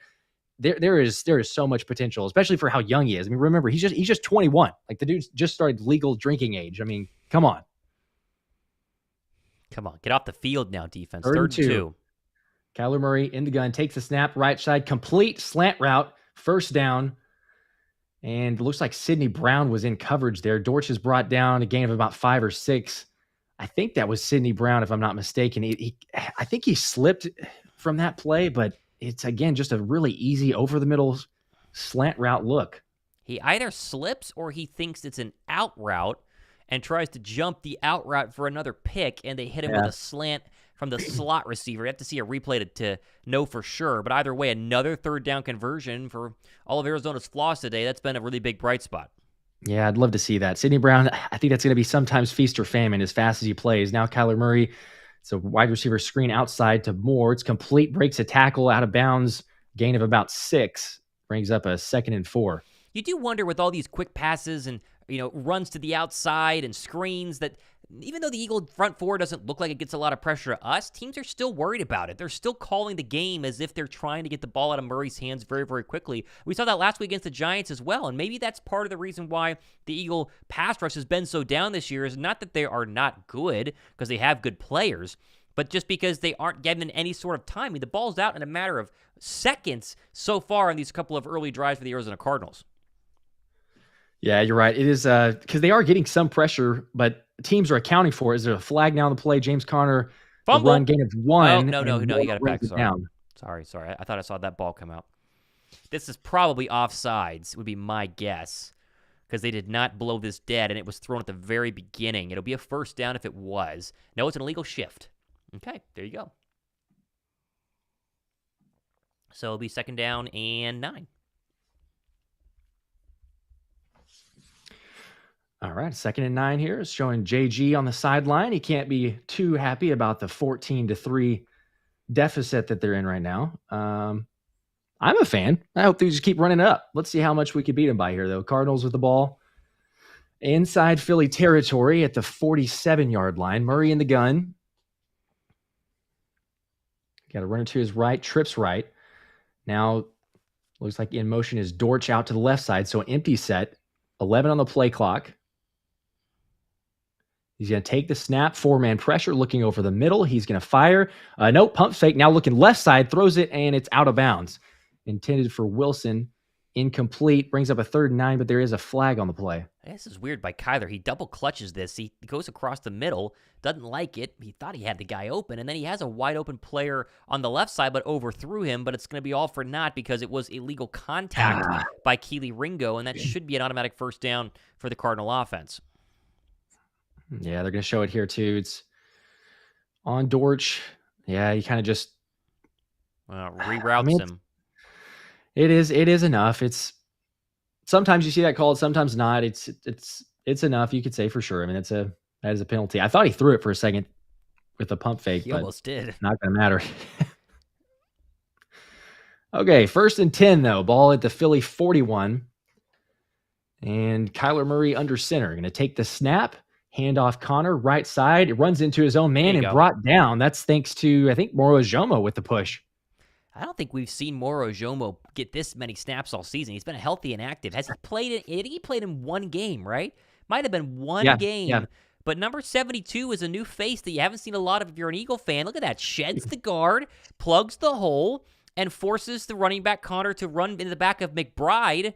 And that's a great play by a very late draft pick who's been virtually inactive all season long. Yeah. Hey, and you remember, I think Cam Jurgens was the one they're asking, who are the practice squad guys? Who are the guys that are really making an impact or making you feel it? And Moro Jomo's one is James Conner on the cutback. Man, what a 12 yards and a first down. Just open hole, being able to be physical too. It's the running game. You got issues with it. Yeah, Kyler Murray's 10 of 14 for 89 and a pick, but it's been James Conner on the ground that's been the soft spot for Philadelphia. He has, he's approaching 70 yards right now running the ball, and that's another good one for a gain of 11 and a first down. That is frustrating. K-Dude 2 says, even though Ganon is a dirty liar, you got to admit that he was a good DC. That is an interesting argument that the chat can argue about as we keep going here. Sure. Kyler Murray under center, handoff to James Conner, breaks another tackle, pushing forward, a gain of about 6 yards, 2nd and 4. It's rare for a running back to be untouched against the Eagle front four. They get touched. They just don't get on the ground, and that's been the big problem today. Connor's not running free. He's just getting touched and then pinballs off of somebody and then keeps going. Although you want to shout out to Andrew Nathan, RPS from $2 Super Chat. Get Hassan out of coverage. I could not agree more. I could not agree more. You've got to get him out of coverage. With you on that. Should go without saying. Rush the passer. He's way too good at that. I understand you'll confuse defenses, but we'll see. It doesn't look like Hassan's out there right now. It looks like Nolan Smith has come in for him. 2nd and 4, 4 seconds on the play clock. Murray with the snap. It's the handoff up the middle and be brought down. It's not James Conner, 2 yards. Was that I'm actually not aware of who that is, actually. I'm trying to see. It's Michael Carter. Cox. Oh, it's Michael Carter, the running back. Yeah, Cox with the tackle there, but yes. All right, here's a 3rd down and 2. Come on, defense. Carter staying on the field, no James Conner, but it's 3rd and 2, 17 on the play clock. Murray in the gun, Carter to his right. Ball on the 23-yard line. Takes the snap, left side, wide open, McBride, but he's brought down. He might be short. I think he's about a half-yard short. Reed Blankenship read that beautifully. Got there, I think, just in time. It'll be like a 4th and inches, probably. Yeah, they're going to have to go with wherever forward progress is. They're going to show us a view down the line to gain, and it is probably about a half-yard short. He had the ball in the wrong arm and then turned forward. But Blankenship, again, open field tackling, he's been fantastic this season. But if you're Arizona in a 14-3 game with only 3 wins in your win column, they're going to go for a 4th and 1. Yep. Now it's a snap there that was just to Connor. He takes this toss, left side. He gets the first. Yeah, they lined up as if they wanted to do some sort of quarterback sneak, and they toss it outside. And the Eagles didn't have anybody out there, and Kevin Byard had to come in and make the tackle from the safety position, but not after looked like a gain of about 4. Yeah, and I actually missed that too because they ran it so quickly. But Clayton Tune was the one that came in as the quarterback on that fake QB sneak toss. But Murray's back out there, so I assume just a personnel or trickery play. But now it's 3:27 on the game clock. Handoff Connor left side, has a little bit of a hole, pushing forward, gains about 2 or 3 yards before Jordan Davis and Brandon Graham bring him down. I guess if you wanted to run a quarterback sneak, 5'9" Kyler Murray is probably not the one you want. You're bringing 6'+ Clayton Tune, and it feels a little better, I would assume. Yeah, you probably buy it a little bit more. As the away fan says, Eagles fan from Detroit, can't watch it on TV, so I'm here. Let's go Birds. We appreciate that. Appreciate that. Appreciate having you here. Welcome. Hopefully we can keep this thing rolling, maybe get a stop here as the last time we were able to. Eagles leading 14-3. Kyler Murray in the gun, takes the snap. It's a handoff. James Conner again, been the best play, but Moro Jomo brings it down, a gain of 1. Okay. Been playing really good. 3rd down. Chance to get out the field and force another field goal. These long, slow drives have been eating a lot of clock. I mean, we're almost to halftime, and the game's only been on for 54 minutes, but the Eagles are going to have 3 timeouts. If they get a stop here, you get the 2-minute warning, and you're going to have a chance to go down and maybe get your 3rd touchdown of the day, plus a nice halftime lead. Yep, there you go. Blobfish says, bro, I'm in Pennsylvania and can't even watch it on TV. Now, that is a shame. There's something wrong with that one. I don't know. But now it's 3rd and 7. Whistle blows before the snap. Let's see what this is. right before the 2-minute warning, 2:03 on the clock. This has got to be a False false start. start. Yeah. Yep, that's what it is. Push it back to 3rd and 12. Thankfully, not a lot of penalties today either. You go back to last night, and the refs kind of putting their print on that Cowboy win, but today it's been pretty clean by both sides. Only the obvious penalties like that one have been thrown, and makes a 3rd and 8 a lot longer, and again, a chance to get off the field here with only giving up 3 points. Let's keep it going here. They're going to have a 2-minute warning because the clock's going to continue to roll. So they're going to take a break for the 2-minute warning, come back. It's a 3rd and 12. See if we can get a big stop here and get the offense back. Get a little 2-minute offense going. It's like K-Dude 2 says, even if I could watch the game, I'd probably still come here. We appreciate that. There you go. We that appreciate that greatly. That is awesome. We enjoy it with all you guys. As you know, throughout the season, we've done just about every game without the, I guess, exception of the games that we've been to or Christmas last week, kind of being busy with family and all that. But it is a blast. Better, obviously, whenever we're winning. We've had some frustrating ones that we've done naturally with the losses, but this is good so far. I think there's issues in the running game, obviously, sure. But overall, there's some positivity. You're getting some rookies out there, like you were mentioning. You're seeing a lot of potential and promising from there. So it's late in the year. Get some guys some confidence. Make sure guys are healthy, rested going into the playoffs. So far, not too bad. Yeah, you think about getting right, and you think about getting hot for the postseason. It doesn't mean you have to be perfect. You don't have to have a perfect, Final 4 game stretch, but if you had 3 straight games against winnable football teams, you put 3 straight wins on the board, you lock up the 2 seed with a chance at the 1 seed, and you have a pretty easy playoff path. Like we talked about this. If you're the 2 seed, you will play wild card weekend, but you're going to play the 7 seed. That's either going to be the Green Bay Packers or Minnesota Vikings, most likely. The Rams are probably going to be the 6th, which is good for Philadelphia, right? So you win that game against what will be a heavily favored Philadelphia Eagle team against a bad, Packer or bad Viking team. And then you're going to be back at the link versus most likely the 3 seed, which would be Jared Goff and the Detroit Lions. And we saw Jared Goff last night look good, look bad, didn't look too great. That's 2 very winnable games against potentially 2 straight NFC North opponents. And then you go either on the road to the 49ers or you play the Giants, but the Cowboys, but those 2 teams would have just faced in their side of the divisional bracket. And again, it's a very possible path, whether you're a 2 seed, whether you're a 1 seed, either way, you're going to be playing a lot of games in Philadelphia. And like we said, if Dallas somehow beats the Niners round 2 in San Francisco, the NFC title game goes to the highest seed, and that'll be Philadelphia. So chances there as well. Quickly, as they come back here, how about ball control? 21 minutes for the Cardinals versus 6 for Philadelphia, and yet it's 14-3. Big 3rd down. That's unreal. That is craziness. Come on, get off the field. Don't know that I've ever seen that discrepancy, but yet we're leading. So 3rd and 12, Kyler Murray in the gun. Got Carter to his left, takes the snap, looking over the middle. Pressure, going to try to take off. He's got a little space, but he's going to slide down. He's brought down short of the sticks, going to be about 6 or 7 yards short, and timeout by the Eagles naturally. So 1:53 left in the second quarter. You would assume that surely the Cardinals are not going to go for it. Murray's walking off the field, so probably going to just kick a field goal here, make it a 1-possession game, and then that would give the Eagles a minute 53, 2 timeouts to try to go down and get some more points. It's a great defensive play. 3rd down and 14.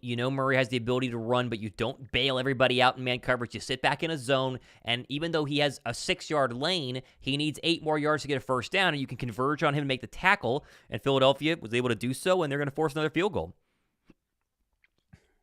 I'm a fan. I see what we could do here. Get a 2-minute offense. We've had some struggles. I know that Sirianni said we got to be better. Jalen's, echoed some frustration there, just saying getting in the calls, communication.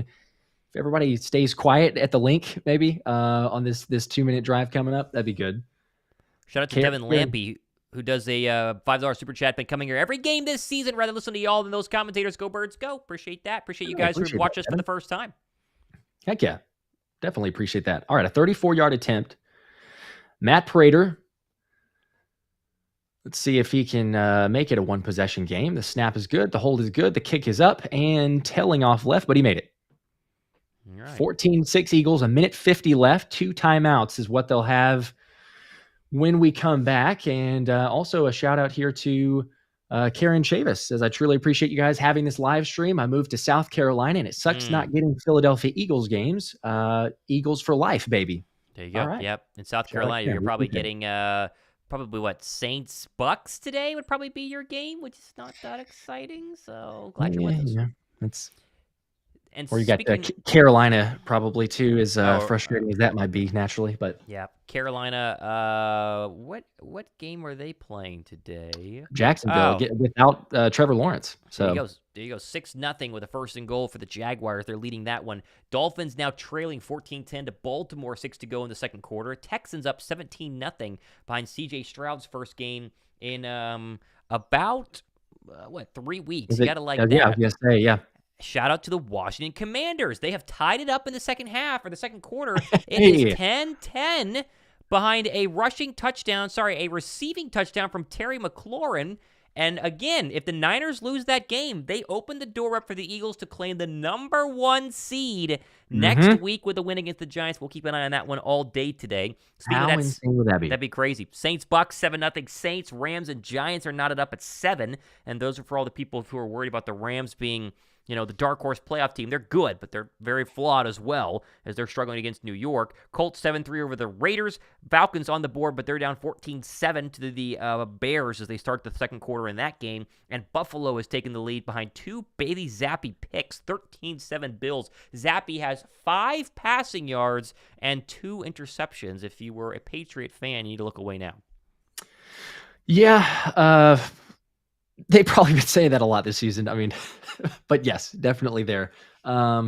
It's kind of it's fool's gold, right? With Washington. I mean, it'd be great, but surely they're not going to. If they pulled off the upset there, oh my gosh, like that'd be crazy. Insanity as San Francisco is driving late in the second quarter.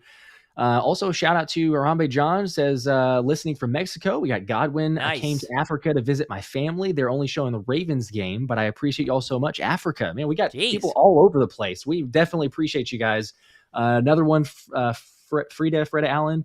Good afternoon, guys. Lifelong Eagles fan living in Virginia, and the commies are playing at home, so I can't watch the birds fly. You guys are doing out-of-state fans a great service. I appreciate you. We appreciate you guys. Listen, we can call them the commies any day of the week, but today they are the Washington Commanders, and we love them and respect them for their chance to beat the 49ers. We love them, baby. Yep, that is true. As Lon says, Lions got ripped off, and apologize to any Lions fans for that. That was a crazy ending as Prater kicks it off here and out of the end zone or into the end zone barely. It was the best ending for us though, because Dallas lost. Yes. Like they should have lost. They looked bad. The clock management, the game-winning drive, but then they won based off the bad penalty, which helps us again because now the Lions can't be the 2 seed if we win out. So, thank you. It was a perfect night last night, in my opinion, other than the fact that it went a little long and I had to stay up too late to watch it. But other than that, it did go quite a bit. And as much as I can understand Lions fans being upset, it does help us in the sense of, like you said. So, but here we go. Let's see if we get some more points before half. Minute 50, 2 timeouts for the Eagles. Ball at the 25. Jalen the gun takes the snap, looking right side, deep shot there to A.J. Brown, incomplete at the 40, just overthrows him. He had him too. Yeah, it's a misfire by Hurts. It's his first misfire of the day. You got to remember, time of possession with the pick 6 from Sidney Brown. The Eagle offense has not been on the field but twice, and Hurts has only attempted 6 passes. That was his first incompletion now. He's 5 for 6 for 66 yards and a touchdown, but that's a nice out by AJ that he just missed, and he's going to want that one back. But come on, let's go. 2-minute drive. This is where you got to go ahead and put your foot down and make this 21-6 at the half. Yep, let's do it here. Shout out to Jim Morrison in Canada for watching. Minute 45, Hurts in the gun, 4-man pressure, takes a snap, looking left side. He's got a man, DeVonta complete, won't get out of bounds, and he's going to be short by about 2 yards. So 3rd and 8, a minute 35. The clock is going to keep running because I assume, you're going to, I'm sorry, third down to 2. The clock is going to keep running. Wouldn't take a timeout until you know whether or not you're going to convert this, I suppose. Gainwell's the back, left side. Hurts takes the snap in the gun, complete over the middle. It's a slant to A.J. Brown. That works every time up to the 43-yard line. First down, now a minute 14. Clock is still continuing to tick. The Eagles, remember, do have 2 timeouts, but they're not using it. And, the Cardinals have a guy down. And that may stop it automatically here for them. Well, I mean, again, that's the play that you need the Eagles to run a lot more. But this is a tightly threaded football by Jalen Hurts into double coverage for a first down and to keep the drive going. And again, it's bad whenever a player is hurt, but it's pretty darn good for the Eagles because they don't have to burn a timeout. So you got to like that as well. Yep, definitely is. We're going to get a commercial break after the injury here. Hopefully nothing too serious. It looks like that was, I think Garrett Williams was the nickel corner. I think so. Who went down. Shout out to a couple others too. Sam23, South Korea. Appreciate you watching here. We got Daniel Dixon, says no Eagles here in Panama. You got one there. Jeez. Lake watching from Outer Banks, North Carolina. Thanks, dudes. Man. Thank you, dude. We appreciate that. OBX, baby. Huh? Mm-hmm. Let's see. Yeah, hopefully. So you're going to have, I guess, don't ever wish any injuries, but I guess that's going to technically stop the clock. So what is it, minute 12? Mm-hmm. You still got 2 timeouts. I mean, at this point now, you're sitting pretty to run a couple different plays. You mentioned it, though, going back to the AJ slant. It is the, if not, I mean, not the brotherly shove, but it is like right up there with the effectiveness of the play. I know you can't run it every single down because obviously, teams would stop it at that point or just really key off of it. But it feels like every single time you do run it, we're like, hey, look there. You got an AJ Brown completion for 7 yards, 10 yards, 15 yards, whatever it is in a first down. So I sometimes wonder why they don't run it as much, but we'll see. Maybe it's injuries, maybe it's bad play calling. I mean, it's hard to know for sure, but it is a play that works really well. And again, you could go score here and basically have an entire first half where your offense runs 3 total possessions and yet scores 21 total points. I mean, the possibility here is really quite incredible. This is the game so far that I think for the most part wanted to see. Got a pick six, little bit of a, crazy way that happened with Kyler Murray just launching up as they're back from the game and Garrett Williams is walking off. So good. Little gingerly, hopefully nothing too serious. But you got a couple here as before they get back and run a play. MD Destroyer says, watching from my college in Bristol, Rhode Island. All they show here is Pats games. Appreciate you joining. We got Das from the DMV, Maryland. All right, we got Vinicius from Brazil, and Martin Krause, as always, from Germany, asking if there's any others from Germany. Jay Zellers says from Germany. So look at that. You got people all over the place. We appreciate you guys. All right, back in action, though. Eagles with the ball, minute 12 to go in the second quarter. 2 timeouts, ball at the Cardinals 42. Jalen takes the snap. Blitz coming. He's going to try to get away and throw it. He does. It's complete to Goddard, but no gain. Wrapped up at the 40, maybe 41, going to lose a yard. Yeah, they need to burn a timeout here. They're not going to. Yeah. This is one of the ones where you want the receiver to not catch it because it's going to take about 20 seconds off the clock. But they get to the line quickly. They got to hurry, though. Yep, 50 seconds now in the second quarter. Clock is ticking, like you said. Hurts takes the snap, looking left side, going to take a deeper shot to A.J. Brown at the sticks. It's complete, and he gets out of bounds. They roll him out of bounds. He kind of forward progress there is close, but he did get to the sticks and out. It'll be a first down, and the clock stops at 43. Yeah, he's lined up on the far side with Julio Jones. They run a simple levels concept here where they go Brown with a stop and out, and they run the seam route with Julio Jones to take the safety away. So it's one-on-one versus the undrafted free agent nickel cornerback in Thomas, and he did barely get that first down. It was close there, but they're going to give it to him, and Hurts now 4 for 5 so far on this drive. Here we go, 43, and the clock is stopped. Hurts in the gun, Gainwell to his left, takes the snap over the middle, complete to Goddard, and right almost at the sticks. Going to be a yard short, a 2nd and 1. They'll use a timeout, so they still have 1 remaining, and there's 38 seconds left. All right, well, it looks like we may go to a commercial break here. That's one of those. I'm okay with it. You're burning a timeout there. You do move the football a little bit. You pick up 9 yards. I'd say in like just a normal game progression, I love that play because we never see Jalen use the middle of the field. So the fact that you run a little hitch route to Goddard and complete it for 9 yards, it's not too bad. You got 36 seconds left and 1 more timeout. So you, at minimum, are going to have a field goal opportunity with the great Jake Elliott. And at best, you're going to have a touchdown score. So got to like that so far. Yes. Yep. For sure. As let's do a couple other shout outs here. Man, everybody's just letting us know where they're at. And this is great. I mean, I love seeing all the different states and countries and whether I confuse them as states and countries. But we got Brian Westbrook from Providence, Rhode Island. There you go. There's another Rhode Island one. We got Dougie Forlano listening from the other side of the state here in Pittsburgh. You guys rock. Hey, we appreciate that. Thank you. Go Appreciate Birds. that.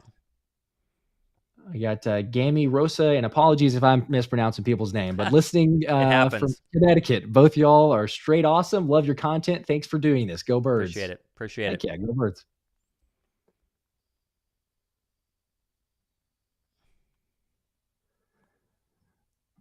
Let's see. Any updates on some of the scores here? Niners are, they're at the 3rd and goal at the Washington 4. 4th and goal now. An incomplete pass. 4th and goal at the Washington 4. 27 seconds left. Curious if they're actually going to go for this here. Or if you just kick the field goal, go up 13-10 and a half. Still, the fact that that game is 13-10 after what you thought was going to be a game where, they come back after getting stomped on Christmas night by the Ravens, not been the case. Very nice. Yep. Very true, because it was what did the spread end at? Was it like a 14? I think it was like a 14-point spread or something like that. So big. I mean, it was very big. So far, yeah, you take it even if it's just a stressful game for him.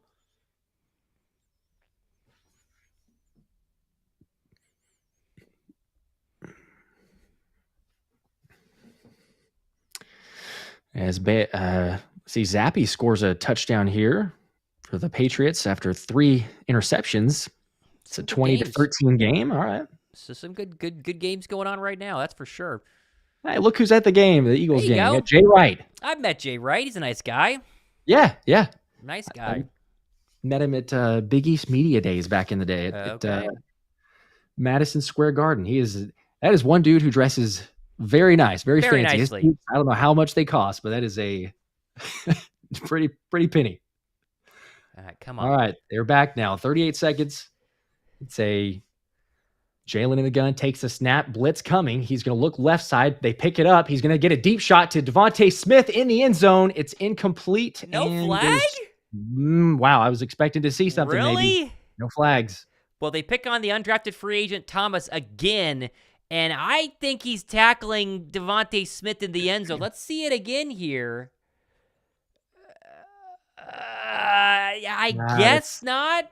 This is some contact. There's some he's got his arm. Yeah, it's kind of close. I don't know. They're both doing a little fighting. Devontae's got a tug of his jersey too, in an attempt to be as unbiased as possible. I don't know. But all right, so 32 seconds, and with it being 4th and 1, there's a toss to Gainwell. He's going to throw it. Gainwell, he's got DeVonta. He catches it at the 21-yard line, a first down. Now there's 23 seconds left, 24 seconds. Okay, they're going to use a timeout. What was that play? Seconds. Wow. Did anyone think that Brian Johnson had that in his playbook? Like a fake brotherly shove toss, running back pass out of the backfield, and Kenny Gainwell with the left hand and all delivers a really good throw. I forgot that Gainwell was left-handed. I did too. I was like, what is he doing here? He can't throw it from that side, but obviously he does there. And DeVonta makes a good catch. He's got to go up and get it. But what in the world? They run that play specifically for the playoffs. That way it tells a defense, guess what? We can do this off of it as well. That way when you're in the playoffs and it's 4th down and 1, there might be one less person in that box to stop a brotherly shove for the fear of there being a halfback pass like that from Kenny Gainwell. Maybe you don't bring that out in this game, but you bring it out simply for the fact that now you have to game plan for it when you go to Philadelphia in the wild card or the divisional round. Yeah, that's a great point. That's I did not expect to see that. KD2 says, OMG, a creative play. TJD, creativity. That's what I want to see. Twisty. Thumbs up for that. Point. I didn't notice that Lane was on the left. It was obvious it wasn't the shove. I didn't realize Lane was on the left either. There, but can we get 200 likes for that? We're at 423. Yes, can we get the 600 likes for that? That was really cool. All right, come on. Let's get 6. No timeouts. Out of timeouts, but yeah, you're right. You're at the 22-yard line of Arizona. 24 seconds left. Jalen in the gun. Gainwell to his right. You've got A.J. Brown far side left, and Julio in the slot right with DeVonta Smith. Now takes a snap. Jalen pressured, going to go up the middle, take off and fake like he's running. Throws complete to Julio. He got it. Yes. Julio Jones. His second of the day. A 22-yard completion. Wow, my gosh. This ball gets tipped, and Julio still maintains his line of sight to make the catch. This is not an easy catch here, as Hurts has this one tipped really well by the secondary. I think it's Andre Chachere, the ex-Eagle.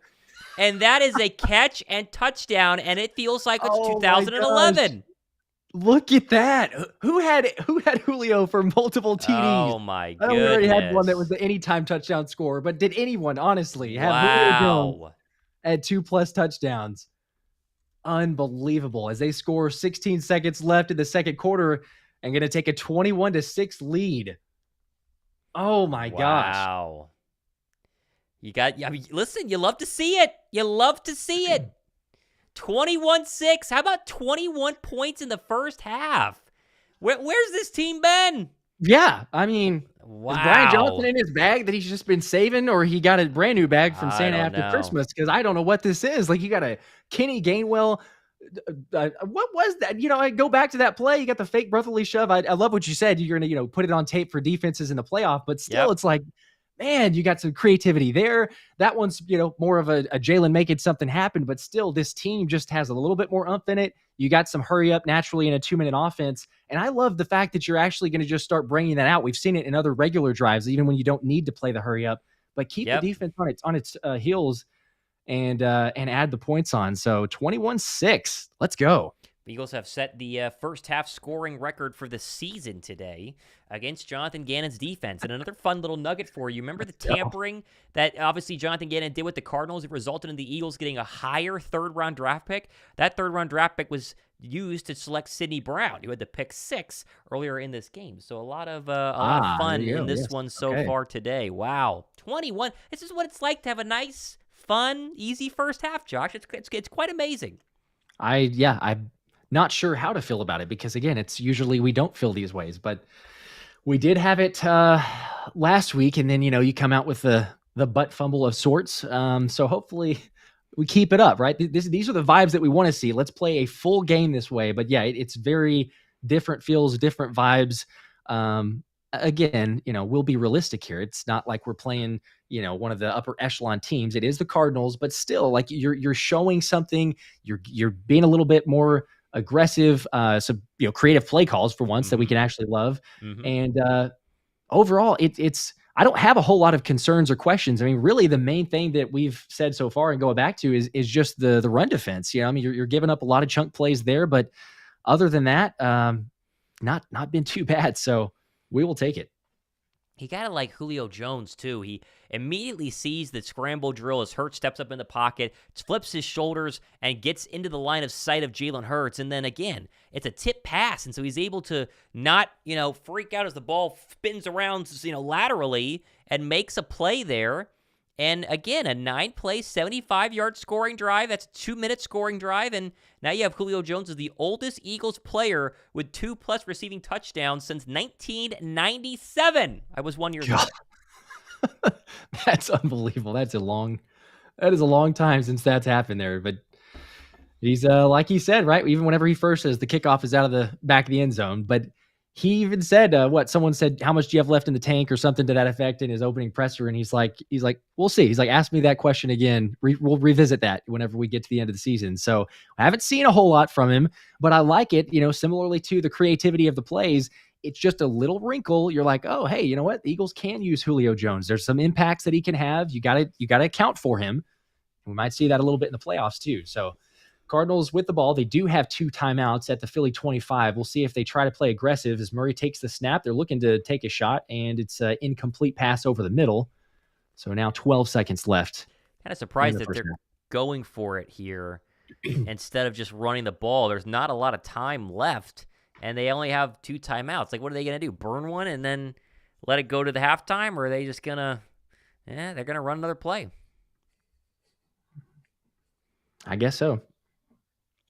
It's nice to hear some clapping as the Eagles run into the halftime tunnel, right? We haven't had that in a while. Nice clapping, nice cheering, fun stuff. Really fun stuff. Murray complete over the middle. Josh Sweat almost with a sack there. He got really good pressure. Going to be short of the sticks, and that will be the end of the first half. All right, I'm going to use the restroom real quick, but great first half. Absolutely love to see that. We'll check in with some scores here at halftime. If you guys are joining us, we've almost gotten to 500 likes. Go ahead and get us. We're 13 away, 14 away. If you hit the thumbs up button and subscribe. If you've not subscribed yet, this is your one-stop shop for everything regarding the Philadelphia Eagles. I'm telling you, these are the 2 best Eagle channels you'll find on YouTube. If you don't believe me, subscribe, watch our shows this week, and decide for yourself. Let's check on with some scores as we approach halftime for the rest of the NFL. Buffalo 2014 over the New England Patriots. Bailey Zappe's got up to 3 interceptions at halftime as the future home of either Caleb Williams or Drake May. Seems to be a pretty rough day right now up in Buffalo. The Bears, they're blowing out the Falcons right now, 21-7 on the heels of saying they're going to keep their head coach Matt Eberflus, and it's going to make a tough decision on if they want to take a quarterback at 1 or keep Justin Fields. He has a passing touchdown today. Raiders 14-3 down to the Colts. That one just went to halftime. Gardner Minshew has a first-half touchdown to Pierce and a Jonathan Taylor rushing touchdown as well, as Indianapolis is trying to keep pace in a very, very crowded AFC South, and also a chance for a wild card game as well. The Rams have pulled out to a lead 14-7 over the New York Giants. There's 1:07 to go there in the second half of that game, as you just saw a Tyrod Taylor interception, and the Rams are going to have 1:07 to go from their own 27 to potentially go down and score to make it a 2-score lead heading into halftime. Saints up 14-0 over the Tampa Bay Buccaneers. That is quite the surprise there at Raymond James Stadium, and they are going to be kicking a field goal with about 18 seconds left. So that should be 17-0 New Orleans, who has, again, a chance to be the 5 seed. And again, whoever is the 4 seed, or is the 5 seed in the NFC, will play the winner of the NFC South. That could be either Philadelphia or Dallas based on the seeding right now, most likely Dallas. We're at halftime up in Landover, Maryland. 13-10 is the 49er halftime lead, though, as Terry McLaurin has 4 catches for 61 yards and a touchdown, as the 4-11 Commanders have a chance to play upset alert today and help out the Philadelphia Eagles to give them a chance at the 1 seed if the Eagles win out. Remember, the Eagles must win their final 2, including today, and also have a 1 loss from the 49ers appear on their loss column, and if they were to lose today, there's your 1 loss, and Philadelphia's a chance to go ahead and be the number 1 overall seed for back-to-back seasons. Carolina down 9-0. They've been blanked in the first half to C.J. Beathard's Jacksonville Jaguars, as the Jags are trying to stay pace in a very crowded AFC South to get to 9 wins. And the Carolina Panthers don't lose for anything that helps them because they do not own their first draft pick. Dolphins and Ravens is still going. They have 1:36 to go as Lamar's trying to lead a first half late scoring drive. He has an incomplete pass, though, on 3rd down and 7, and so they will be punting, giving the ball back to Tua and the Dolphins in a 21-13 game with a $1:36 to go in a battle for the number 1 seed in the AFC. And your other game happening right now is Texans and Titans. Texans 20, Titans 3. Behind C.J. Stroud's 132 yards and a passing touchdown. That was a game that has seen Ryan Tannehill come in relief of Will Levis, who was injured earlier on in that game. Your afternoon games are Seattle and the Pittsburgh Steelers. Denver taking on the Broncos. That'll be Jarrett Stidham, the former Baylor and Auburn graduate, in place of the benched Russell Wilson. Bengals and Chiefs would have been a big one at Arrowhead today if it had not been for the injury to the throwing hand of Joe Burrow. Still a big one for both the wildcard teams of the Bengals and the Chiefs, so the Chiefs can lock up the AFC West with a win today. And then your Sunday Night Football matchup is Packers and Vikings battle the 2 7-8 teams in the NFC North. Winner of that one is going to have a very good chance to be the 7th seed and would most likely play a 2-seeded Eagle team in Philadelphia during Wild Card Weekend. All right, let's just know what you think of the first half so far down below in the comments section. We got a super chat here from VastoFlow13. Says, Thomas, tell the haters to subscribe since they're always here. Fudge Dallas and Nick wrong. Gotta like that. Yeah, hey, if you haven't subscribed yet, what are you doing? You have to be ridiculous. We appreciate that, though, as Josh enters back in, and he goes ahead and joins us in our broadcast. For keep an eye on some of the other questions here. I'm a Queen says, is this showing the full game? No. If you have come this far in the season and you don't understand that YouTube will not let us show the full game, lest our channels be banned, then you need to understand that as... Oh, Baltimore has scored with an Isaiah Likely touchdown. How about that? Okay, so Lamar Jackson, they get a penalty and then a big passing touchdown to their tight end. And we'll give a shout-out to my fiance, who's in our Fantasy Football League championship game today and needs that. But she's going against Jalen Hurts, so it's a very close chance right now. So we'll see. Yeah, a little bit, conflicting interest there. But good luck to Paige. Hopefully she wins. She is winning as we speak, but all of her players go off in the 1 o'clock window, so she will know pretty quickly what the deal is. But she has a 10-point lead, and her opponent has everybody playing except for Justin Jefferson and the Charger defense. So Keep an eye on that one. Paige can win some money, which then I will just keep because what's mine is hers, right? So we both win money if she wins that game. It'd be great. Would be great. Yep. I'm sure she feels the exact same way. So she does, for sure. Good luck. Sure. Good luck. That's always weird, though. I don't like the whole playing your guys, all in the 1 o'clock window. I don't either. You just sit there and you're just dreading it. It's like it feels like, I have no more points to account for. But if she can get a big enough lead, maybe it won't matter. A couple of comments here that are negative. How about Lon saying Tyrod is tearing it up, so we need Pat to make good game plan to expose him? Yeah, I mean, listen, the Giants are going to try and really, really ruin our day next week after, being close at Philadelphia last weekend, although Tyrod, tearing it up, only having 7 points is kind of an interesting phrase there. And then, is that Knox breaks? I wish we looked more like a solid team. Hey, this is the best first half Philadelphia's had all season long. So you want to talk about looking like a bad team? Offense, limited possessions because the defense, but the offense has been looking really, really good. I'm with Kelly, who says looking good, not getting cocky, just saying. I like that. I would agree. Agreed. Absolutely. China says, go commies. Absolutely. We are all we commies are rooting fans. For them or Commanders. We will respectfully call them Commanders today because we want them to win. Respect the Commanders. Yes. It's our favorite team from Washington. Oh, yes. Love the Commanders today. Jacqueline Wilt says, I want an Eagles jersey for Christmas, but I didn't get one. Yikes. That's a bummer. That is a bummer. What are you going to do? I am going to run and fill up my water as we take our halftime breaks. Josh, you have the command center. Got you down. Yeah, that's unfortunate. Not the Eagles jersey. Maybe Santa went to the wrong house. We're probably going to do just, speaking of Eagles jerseys, we'll probably do another giveaway soon. So keep an eye out. We always have, whether it's in individual shows or live streams. Apologies. I know I got several comments about this. Apologies to people who missed the live stream last week, and I was doing it for a Merry Christmas giveaway for tickets. It was a spur of the moment because somebody won them and then they didn't actually claim them. And then I tried to give them to somebody else and they didn't claim them. So I needed to do something quick before headed out for the holidays. So it won't be the last. So just rest assured, if you did miss that or you caught it late for the giveaway for tickets, there will be tickets. There will be tickets given away. Probably going to do some playoff ticket giveaways. So just make sure to subscribe, turn the notifications on. I'll give a better heads up though. That's on me. I'll give a better heads up next time we do the tickets, especially for playoff tickets, so that everybody knows. But appreciate you guys as always.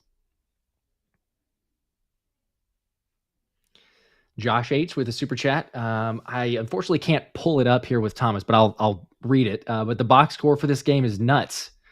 Yeah, it's crazy. What's the official time of possession on this? Because Thomas had mentioned it just a second ago. Yeah, almost 22 minutes for the Cards and 8 minutes for the Eagles. Yet we're up 21-6. I mean, I know turnovers, pick six, that'll ruin it. But the Cards are having these really long drives. They're just getting field goals instead of touchdowns. And then obviously with the interception touchdown too. But I don't think you really count their end of half possession. I don't really do that. So basically it's a 14-play drive for the Cards, an 8-play drive for the Cards, and a 16-play drive. So they're keeping these long drives alive. Or just kind of a bend but don't break mentality.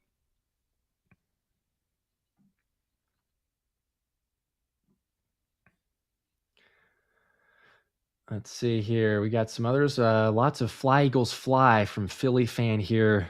Maybe a little fewer. Like I'm a huge Fly Eagles Fly, but like whenever we get that many in the comments, I may have to just slow it down, bro. Like let's chill out. We're definitely Eagles fans, but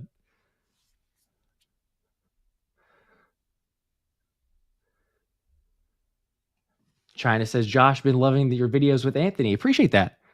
Yeah, Anthony, shout out to Anthony, Outside the Birds. If you're not following on Twitter, make sure to do that. Also, outsidethebirds.com with a blog. He's got great content for the draft, too. So once we hopefully make a really long run of the playoffs, hopefully, Super Bowl and all that, he covers so much with different colleges, prospects, draft coverage. I'm sure we'll have that. I think he's going to be going to the Senior Bowl. He's trying to go there. I know that. But if he does, we'll get some coverage from the Senior Bowl. But make sure to go check out Anthony's blog. Make sure to follow him on Twitter, Outside the Birds. But appreciate that as always.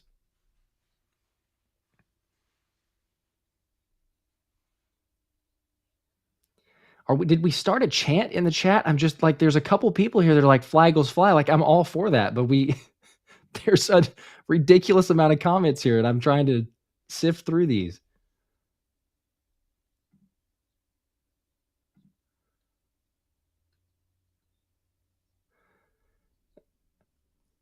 Let's see. Ryan says, I gave my little sister my black Shady McCoy jersey, and she looked at me and said, I'm a Falcons fan, though. I have felt as a brother. No, that's a great. You gotta, you gotta help her realize she's a fan of the wrong bird. That's you're doing her a service, especially a Shady McCoy, man, in black. What a gift. I don't know that I would just give that to anybody, even family, but good for you. That's a good brother. Man, giving away, we got a fan giving away his black Shady McCoy jersey to his sister for Christmas. But she's a Falcons fan, so she didn't really care for that as much. Tough to be a Falcons fan, I'd say. Not a good time to be a Falcons fan at all. Okay. Wow. So Baltimore 28-13 at the half. That's tough. Sam 23 says Rashad Penny time. Probably not yet, most likely. But there's a chance if we keep this up, I'm sure we're going to see him. I would be shocked. You activate him and we don't see him at all. Like, if you keep it up and we got a 25 point lead in the fourth quarter, at some point we're going to see Rashad Penny. You would think so. You would definitely think so. Boy, it's nice that Philly, it was a quick first half, too. We're going to be kicking off the second half here like any minute now. Gotta like that. Yeah, not a lot of possessions, very long possessions we were talking about, but the Cards having 16, 8, 14 play drives. The Eagles with 9, 8 play drives. It's keeping this game moving, which is not too bad. Shout out to Matthew Borman, looking good from Greer, South Carolina. There you go. There you go. How about Mike saying, best Eagles shows on YouTube? So I was looking forward to your breakdowns through the week. I might have missed that super chat earlier, but we got it. That's right. If you're watching us right now and you haven't watched our shows during the week, we would encourage you guys to watch those. They're very fun. Very fun. Appreciate that as always. Leam on the tube, watching from Hawaii. There you go. Appreciate that. Shout out to official Exo Swiper. Had let me know on the notifications earlier today. Before I saw it from the Eagles one, actually, he said Rashad Penny was active. So shout out to you there. Also asking, what do you think about the defense, though? Offensively, A+. What do you think about the defense? B+. Yeah. B+. Yeah, been okay. It's a bend, but don't break so far today. You're allowing really long drives and converting on third downs, like maybe a little more than we might want. What is the official percentage here? It's 4 for 8. See, I would have guessed maybe a little higher for the Cardinals because of these long drives. 4 for 8, that's not terrible. Yeah, I'd say B+. I'm all right with that. Yeah, there hasn't been any major mistakes. There's been no big blown coverages. It's been nice, long, methodical drives, but it's been nothing crazy, right? It's nothing that has ruined Philadelphia's chances of winning this football game. They've stayed ahead and behind the sticks, and it's been good so far. Loving it. We got one from Hawaii, Leam on the Tube. I know we have several from Hawaii, but Leam on the Tube is watching from Hawaii, bro. Shout out to you. We got Eric Constantino watching in North Carolina. There you go. Yeah, in Hawaii, you're up early. Breakfast in bed, watching the Philadelphia Eagles would be my guess there. China asks, as we're about to kick this one off, what's the point of bend but don't break? That's a good question. I mean, I guess the hope is bend but don't break, but hope that they make mistakes. Maybe. I don't know. Well, and you just, again, you don't break. That's the key factor. You don't give up the big play. All right, we're gonna link up here. I'm ahead. I had to refresh. As Murray will be under center from the 25, and we'll link up with 9 on the play clock, 8 and 7. Takes the snap and give to Connor up the middle. And he's tackled by Fletcher Cox for a gain of 4. Let me know where you are at, as you and I are going to sync up here as we always do. And we encourage you guys to watch if you want to sync with us as well. Get ready to pause. The play clock's at 34, 33, 32. Okay, I'm about a play behind here, it looks like. So we haven't run we're just running the first one. Let me know when you get to 30 on the second play clock for second down and 5. I've paused. 1,000 Faces says, are we doing anything with Alberto? Haven't heard from him. Well, he was put on IR in order to activate Avonte Maddox. So, no, you're probably not going to hear from Alberto the remainder of the year. Yeah, as we're on 32, 31, 30, there you 29. Go. All right. We are linked up. Welcome into the second half. 14:36 to go. Let's see what this Eagle defense can do. They got a pick 6 and 2 field goals. Has been their day so far in a 21-6 game. Second down and 6. Only 4 for Connor in that opening play of the third quarter. Murray's going to line up in the gun. He's got Connor to his right. 2 receivers to the far side, 1 to the near side. 6 to go in the play clock, 5 to go in the play clock. Murray directs traffic, now stamps his foot, take the snap. This will be an inside zone to Connor up the middle, and he turns those legs for a gain of, he got it 6. I think that's enough for a first down. Jordan Davis held on, but he was drug across the line to gain and finally stopped by Reed Blankenship. And it'll be a new set of downs and a first down for Arizona. Man, James Conner, I know we saw it in the first half, but it's just, you started immediately. The fact that it's that physicality, and this dude just falls forward. I guess it's an inch short here on a 3rd and 1. Yeah, you're right. He was an inch short. Doesn't matter. He's going to get about an inch, maybe an inch and a half, and that's going to be a first down for Connor. He had a chance at Josh Sweat there to make a tackle. Didn't matter, though, and a new set of downs officially now for the Arizona Cardinals. Yeah, just a little dive up the middle. You don't need much there. He barely gets it by, like half a yard, but he still gets it, converts the first down. Hopefully, you got to wake up if you're the Eagles defense in terms of the run game. And I'm sure that was the main emphasis from Matt Patricia at halftime, right? You look at all the yardage you've given up, these time of possession, all that, whether it's physicality, whether it's staying in your gap, whether it's mining that, something, but you got to change it here, and hopefully we see it. There's a 5-man front and a play fake by Murray under center. He's going to roll to his right and find McBride out of the backfield. That's a catch and an immediate tackle by Kevin Byard. That's a game about 5. Good stop there by number 31 for Philadelphia, who's been, consistent at tackling, not consistent at making big plays at the trade from Tennessee. But that's a stop for a gain of 5. He's second down and 5. There you go. Yeah, Hassan Reddick was about to take off, and he saw McBride, so trying to stop him a bit, but he slips out there, and Byard bringing him down. It's kind of the consistent theme. They seem to be just getting these slow, methodical yards. You're not giving up the big play, at least, but 2nd and 4.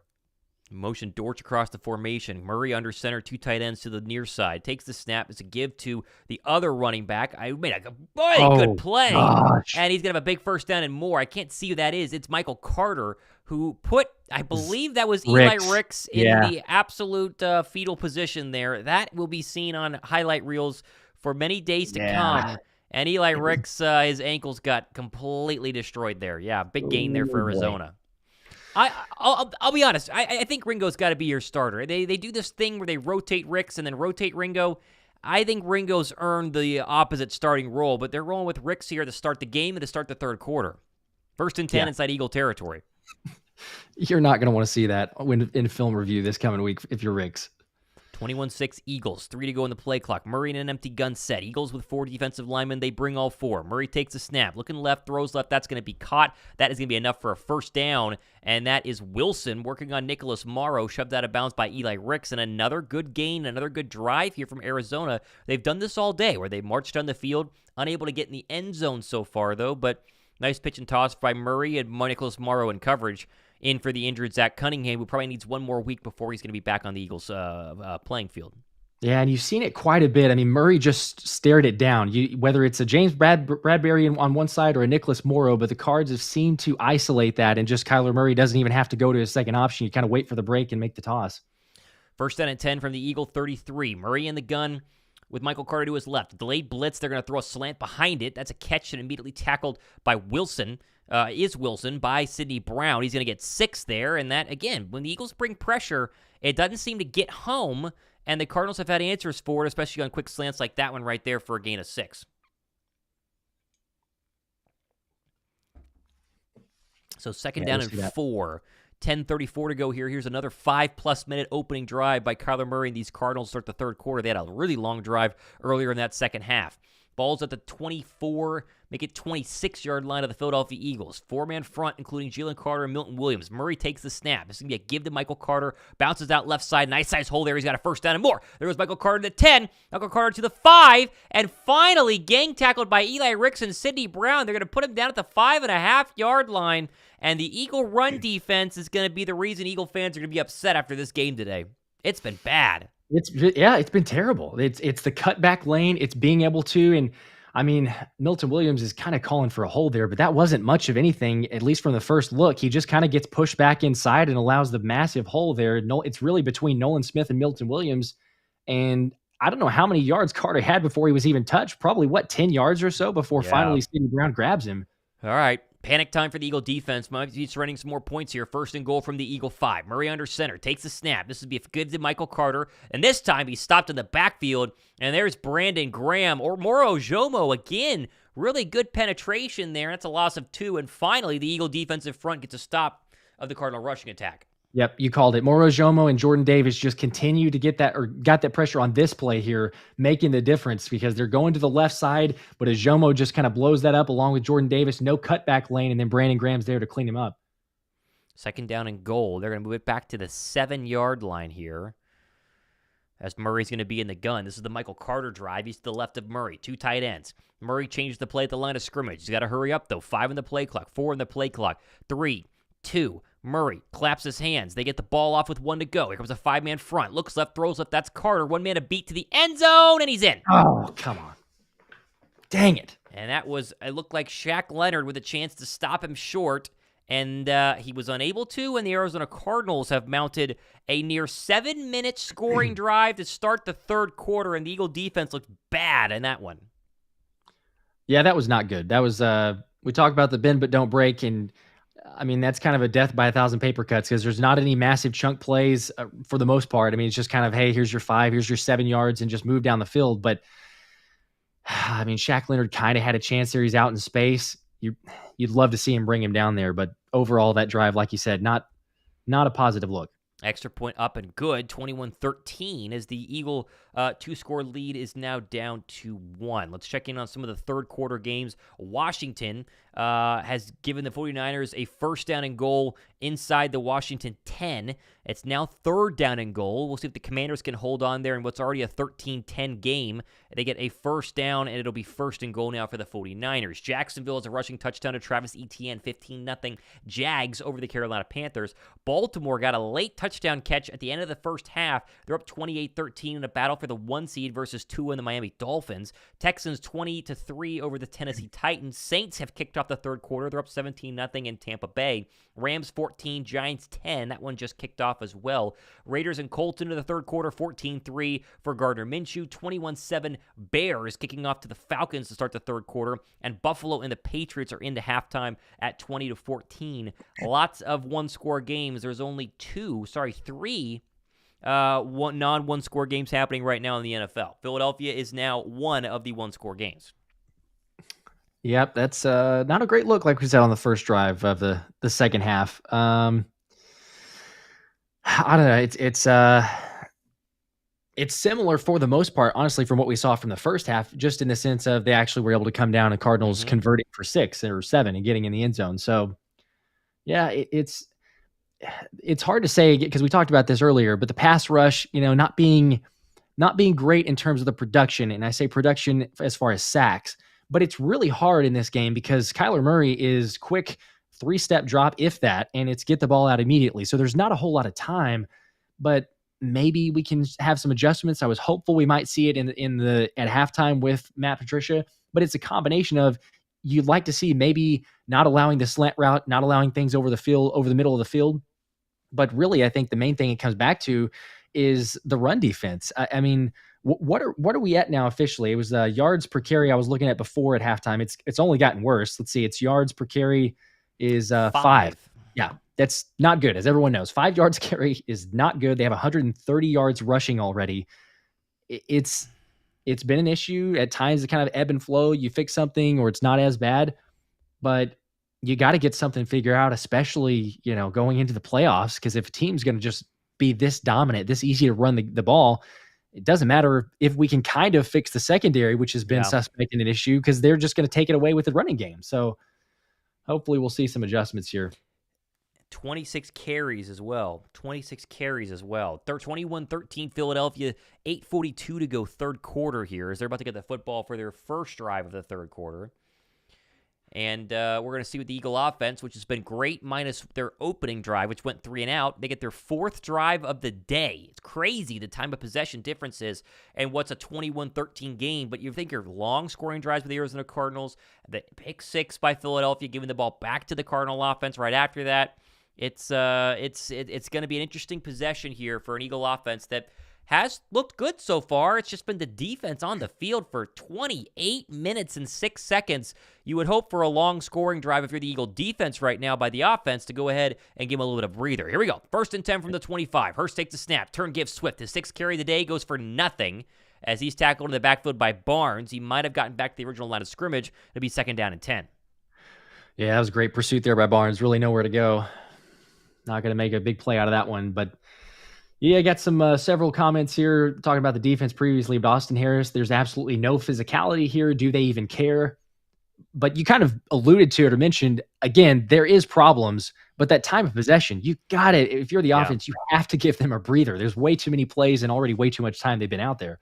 2nd down and 10. Swift to the right of Hurts in the gun. Rocking those neon green shoes is DeAndre Swift, and you get the play fake here. Hurts to pass. Looks left, throws. That's going to be a one-handed catch by Swift, and he's got a gain of 5, maybe 6 there as he's spun out of bounds. It'll be 3rd down, and let's wait for the mark here. I think it'll be 4 as the Eagle offense tries to avoid going 3 and out to set their defense out with going back into the field already huffing and puffing. They're gassed. You cannot. What a great catch by Swift, though. One-handed, like you said. I'd love to see more tosses to Swift. You know, we've seen him at times be active in the pass game, but yeah, it looks like officially a 3rd and 5. Come on, you got to convert this. Julio Jones slot to the near side. 2 touchdowns for him today. 7:26 to go 3rd quarter. 21-13 Eagles. Play clock down to 2, down to 1. Hurts takes the snap. Here comes an all-out blitz. Hurts steps up. He's going to go home run ball right side. DeVonta Smith has got it over. Oh my gosh. Oh, man. Oh, that was a great read. They came on an all-out blitz, and he puts this right into the arms of Smitty, and he just dropped it. Tough over-the-shoulder catch, but man, a chance for a big play, and Philly's going to go 3 and out. It is a very tough catch to make, but it's definitely one we've seen Smitty make time and time again. It's an over-the-shoulder. He's got at least 2 steps on the defender, and like you said, Hurts put it on the money there. Gosh, you love to see him make that catch. Yeah, it's just tough. Here comes the punt from Braden Mann. He got ran into. We'll keep an eye on that, see if there's a flag. It's caught at the 10-yard line by Dortch, makes one man miss, and then gets pummeled by, who was that? Looked like it was Patrick Johnson. No flag, I guess. I thought he got touched when he kicked that one off, but doesn't matter. And the Eagle defense trots back out after a very quick breather. Very quick breather. Yep, that's not what you want for your defense. Again, that's a difficult one because you saw the blitz coming. Going back to the play with Smitty and the drop, you could tell the blitz was coming because Jalen, it's like a fake, like he's going to take the snap. The safeties kind of come in. All of a sudden, either he checks to something or he already knew that he had Smitty there one-on-one. He had the chance to make the play, but I'm sure that the narrative is going to continue to be, it's like, hey, on the blitz plays, what do the Eagles do? Do they have an answer for it? Because that's not really a hot route. Like, again, he could have caught it, and if he had, all is well, we'll say, hey, great job, you converted against the blitz. But there's really never seems to be that quick answer like a lot of teams have for us whenever we send the blitz. So, oh, hey, there you go. There's another conversion. So, I don't know, but it would be obviously so much better. I mean, if Smitty had caught that, keep it rolling against the defense, because if we're being honest, I mean, the defense has been on the field for easily a game's worth by now. Like 28 minutes is what we see a lot of the time whenever we're, playing against other teams. You're asking a lot. I know it's they've had their struggles, but you are asking a lot from a team that's got to be gassed at this point. Yeah, we'll see. Niners have scored again. They get a touchdown on this one. It's 20-10. And it is looking like Philadelphia will have to win next week and get help to be the 1 seed. A couple of other scores to keep an eye on here. Saints still leading over Tampa Bay. Derek Carr, 2 passing touchdowns, 17-0. That could be the Cowboys' first-round matchup against the Bucs or the Saints, depending on who wins this game. Honestly, Ravens have gone to halftime 28-13. Jags up 16-0 over the Panthers. And the Titans are trailing 23-3 now with Houston at the ball. Tennessee with the ball into Houston territory. All right. Again, offenses look good. That should have been a big conversion, and the drive should have continued. You need the defense to get off the field right now. You're asking a lot, though, with this defense now playing what will be their 30th minute in a game that's barely into the second half, which is crazy to think about. Yep. It definitely is. I missed a couple of shout outs earlier. Jason's channel, shout out from Arkansas. There you go, Jason. Also, Six Fingered Man says, hey, Josh, love the videos and positivity you have, keeping it real about problems, but seeing the potential we still have during our 3-game skid kept me sane. Appreciate you saying that. And definitely, I mean, same kudos to Thomas. Like we mentioned earlier, we got shows throughout the weeks. For those that haven't checked out the channels, make sure to like and subscribe. But we try to, as best we can, we're temper expectations. We'll call it like we see it. But at the same time, hey, look, we're a team now that has a chance to be the number 1 seed. It's a difficult way to do it, but it's still possible. Number 2 seed is very much in play.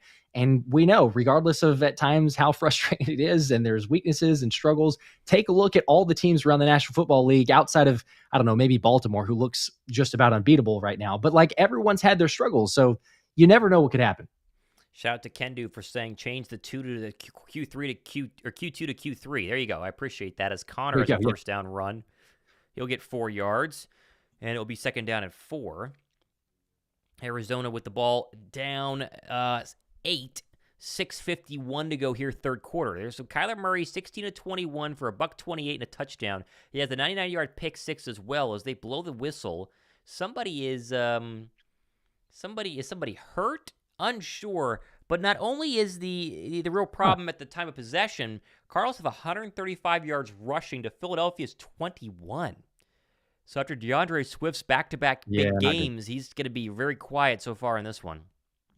And the Cardinals are dead last against the run in terms of yards. So, and just when you thought the run defense couldn't get any worse, Jordan Davis is hurt. He's on his butt now. Okay, so we'll keep an eye on Jordan Davis's injury. That would be a brutal blow, and one that would probably cause you to call a familiar face in Ndamukong Suh tomorrow if it were to be a serious injury. We'll keep an eye on that, though. He's still down. Yeah, hopefully nothing too serious, but like you say, he wants some and needs some depth at that position. And if your running defense is not great as it is, and then you were to lose JD, that's not a recipe for success. See if we have any sort of update. Any sort of update on Jordan Davis? He is up and walking. Yes, he's slow, but he is walking. Keep an eye on that. Looks like it's his left ankle, is from what the reports are here. All right, second down and 6. Jalen Carter checks in alongside Fletcher Cox and Milton Williams. A 5-man front for Philadelphia to try and stop this Cardinal rushing attack. Murray's going to attack from the gun, though, with Connor to his right, Dortch to the slot to the near side. Takes the snap, delayed blitz, steps up, throws. That's caught. That'd be a first down for McBride. And yet again, there's Hassan Reddick in coverage. And you're not going to like to see that if you are an Eagles fan. Not a fan. Not a fan of that one. He's okay, but he's just not, that's not where you want to see him. He's not going to help you there. I feel like you have other alignments, other players even that you want to go back and do that with, but. First down and 10. Connor, I formation. Murray under center. Motions McBride across the formation. They take the snap. Here comes a run blitz by Philadelphia. Toss to Connor. That's a gain of way more than 10. There goes James Conner for a gain of 20. And that'll be another big first down. And this Eagle defense is just getting shredded. And Shaq Leonard is down, and he is hurt right now. Yeah, Shaq tried to make the play, and on the tackle there, I think he landed kind of awkwardly. But, man, these holes, and maybe, I don't know if it's the angles that the players are taking, but just the push. But they get immediately the massive section where they can take off and pick up. I mean, what was it? Yeah, Shaq trying to make the tackle there. Hard to say what he might have made, his shoulder, or is it his hand? Okay. I think it's his hand. He looks okay. He got up and trot off the field. He's going to sit out this snap, though. But 108 rushing yards for James Conner today. You would not have expected that going into it, but here we are. First and 10 from the Eagle 45-yard line. Murray has marched him into the field, into the Eagle side of the field 4 times. Takes the snap, turn, give Conner, run up the middle, and there's a stop, finally. Thank you. Brandon Graham and Milton Williams, and he'll gain no yards. And Philly's defense finally does something to make it second down at 10. Thank goodness. Yeah, BG's fired up. Please get everyone else fired up. You got to get a stop here. Looks like it's Cardinals player down now. Offensive lineman Humphreys is down, and that will stop the clock. We'll keep an eye on that injury. That one seems pretty significant. Yeah, left tackle there. Hopefully nothing too serious. But yeah, looking at the running game now, the Cardinals 156 yards rushing, 5.4 yards per carry. For a team that was once number 1 in the league in rushing defense through, what was it, 4 weeks, 5 weeks? Not good. Not good. Eagle defense has been a little iffy. A little iffy today. And, the problem is if they give up points here, it could be a tie ball game. I mean, that's the worst part. You feel like the Eagles have dominated offensively, and yet it could be a tie ball game because the defense can't get any sort of stops, which is really stinks. So, what are you gonna do?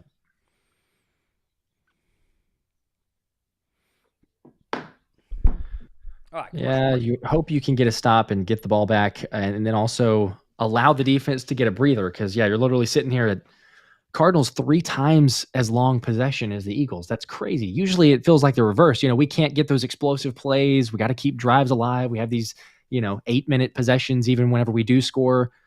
Just not been the case today. You have the one touchdown happen pretty quickly, and then you have really only one long drive or considerably long drive, and that's it.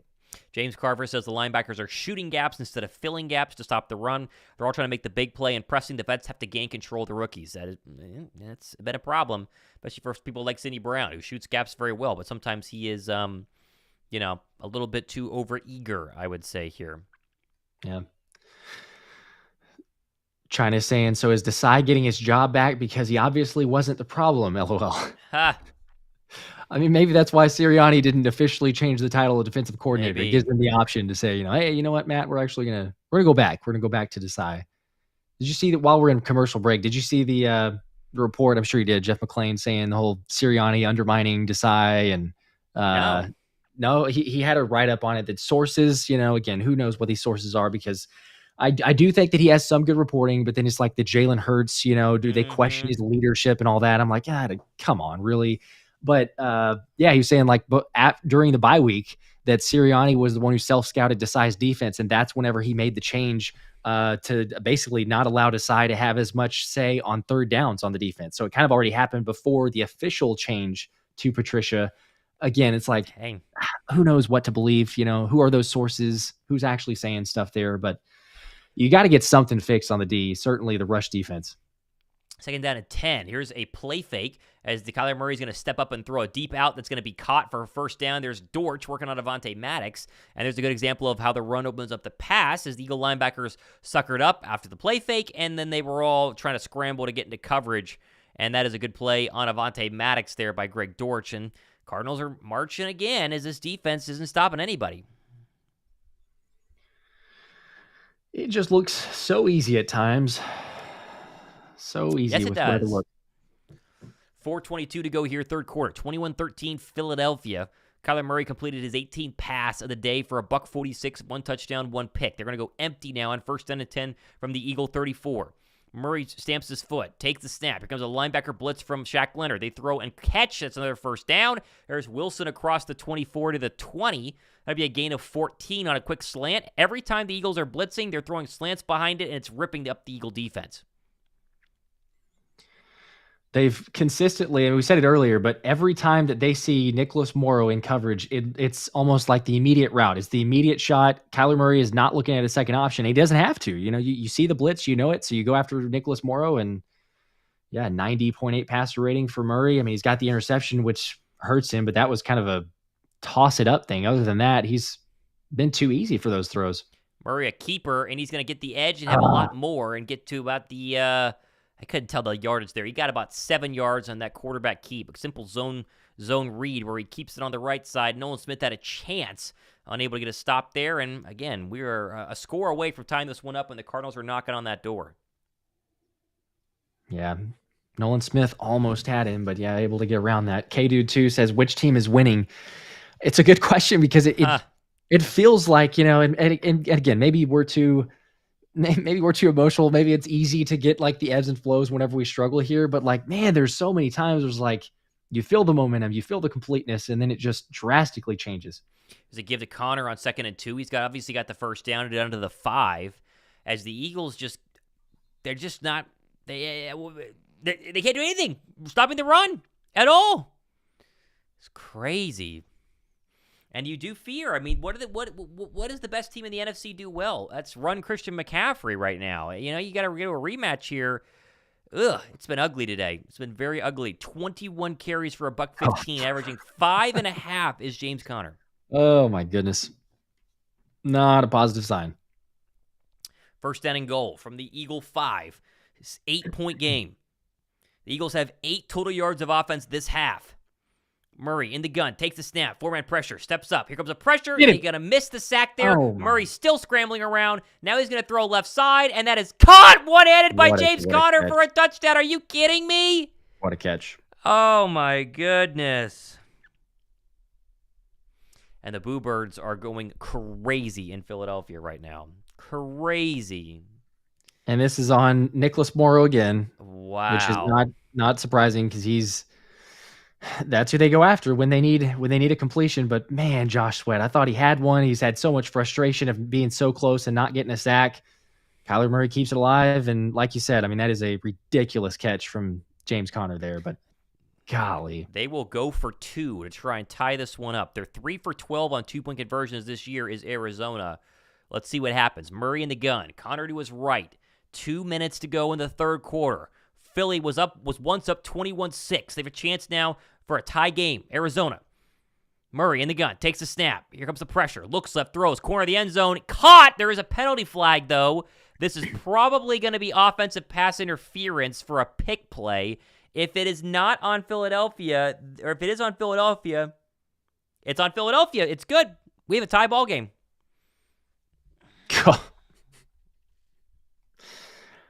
Oh my gosh. Never easy, man. I cannot believe we're saying that again. I cannot believe we are saying this again. Oh my goodness gracious. This is unreal. The 3-win Cardinals are shredding the Eagle defense right now. Shredding the Eagle defense. Oh my goodness gracious. Just like that is a 21-6 game and 21-21 tie ball game. Nick Joel says, I knew we were going to lose. Tate Thomas says the defense is just not good.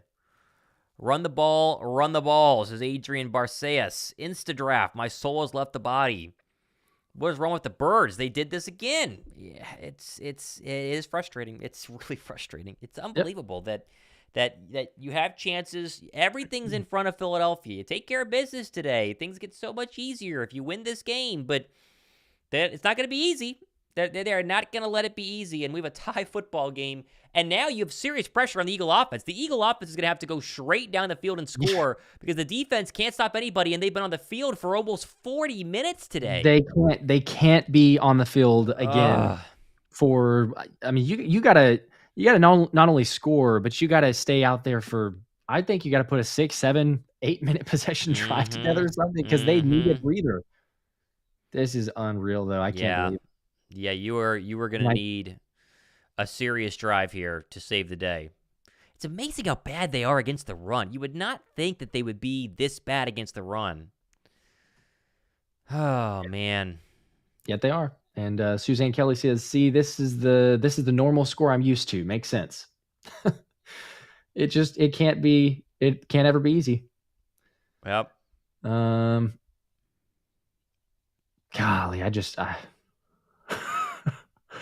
it's just unreal. It's always something. It really is. As the Commanders have just thrown an interception inside the red zone. Gotta like that. Okay. Got to like that.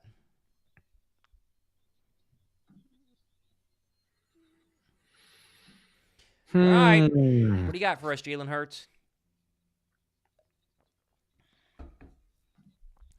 Don't screw this up, guys. Please.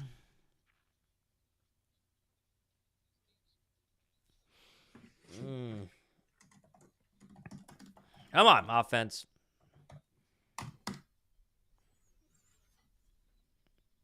Yeah, he burned DeVonta Maddox on that 2-point conversion too. You know, Maddox is going to take some time to get his sea legs under him. They're not under him yet. They are not under him yet. All right, 2:01 to go. Third quarter, 21-21. Philadelphia has 8 total yards of offense as they have only touched the football once in the second half so far. They've been outscored 30-0 in the third quarter of the last 2 games. For whatever reason, third quarters have been atrocious for them. And a lot of Eagle fans are stunned right now at Lincoln Financial Field. All right, here comes Jalen Hurts in the Eagle offense. They had a really good look on third down. Last possession, incomplete. through the hands of DeVonta Smith.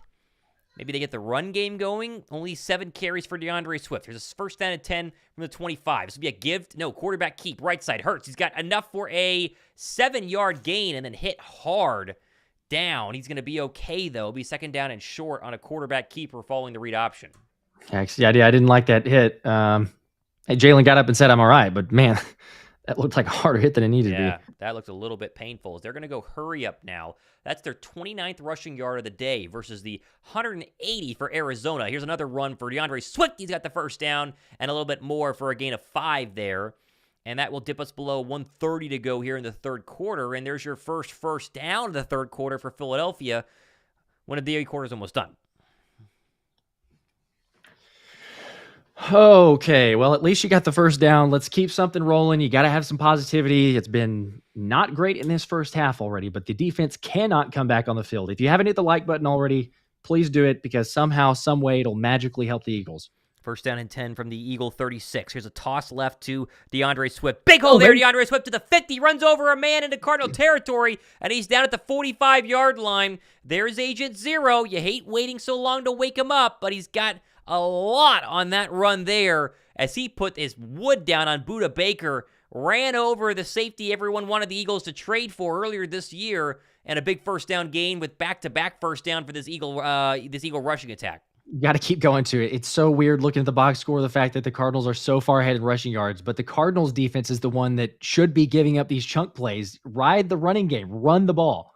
Final snap potentially here of the third quarter. It's another give to DeAndre Swift up the middle. And Swift bounces outside. Swift to the 40. Swift across the line to gain. He's got 11 on first down and 10. And that should do it for the third quarter. And the Eagle offensive run game, much like it did last week on Christmas Day, has found some life behind Agent Zero.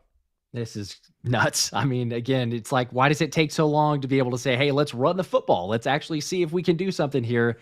It's effective when you stick to it, when you do it. It just takes so long at times. So yeah. Tie game going into the fourth.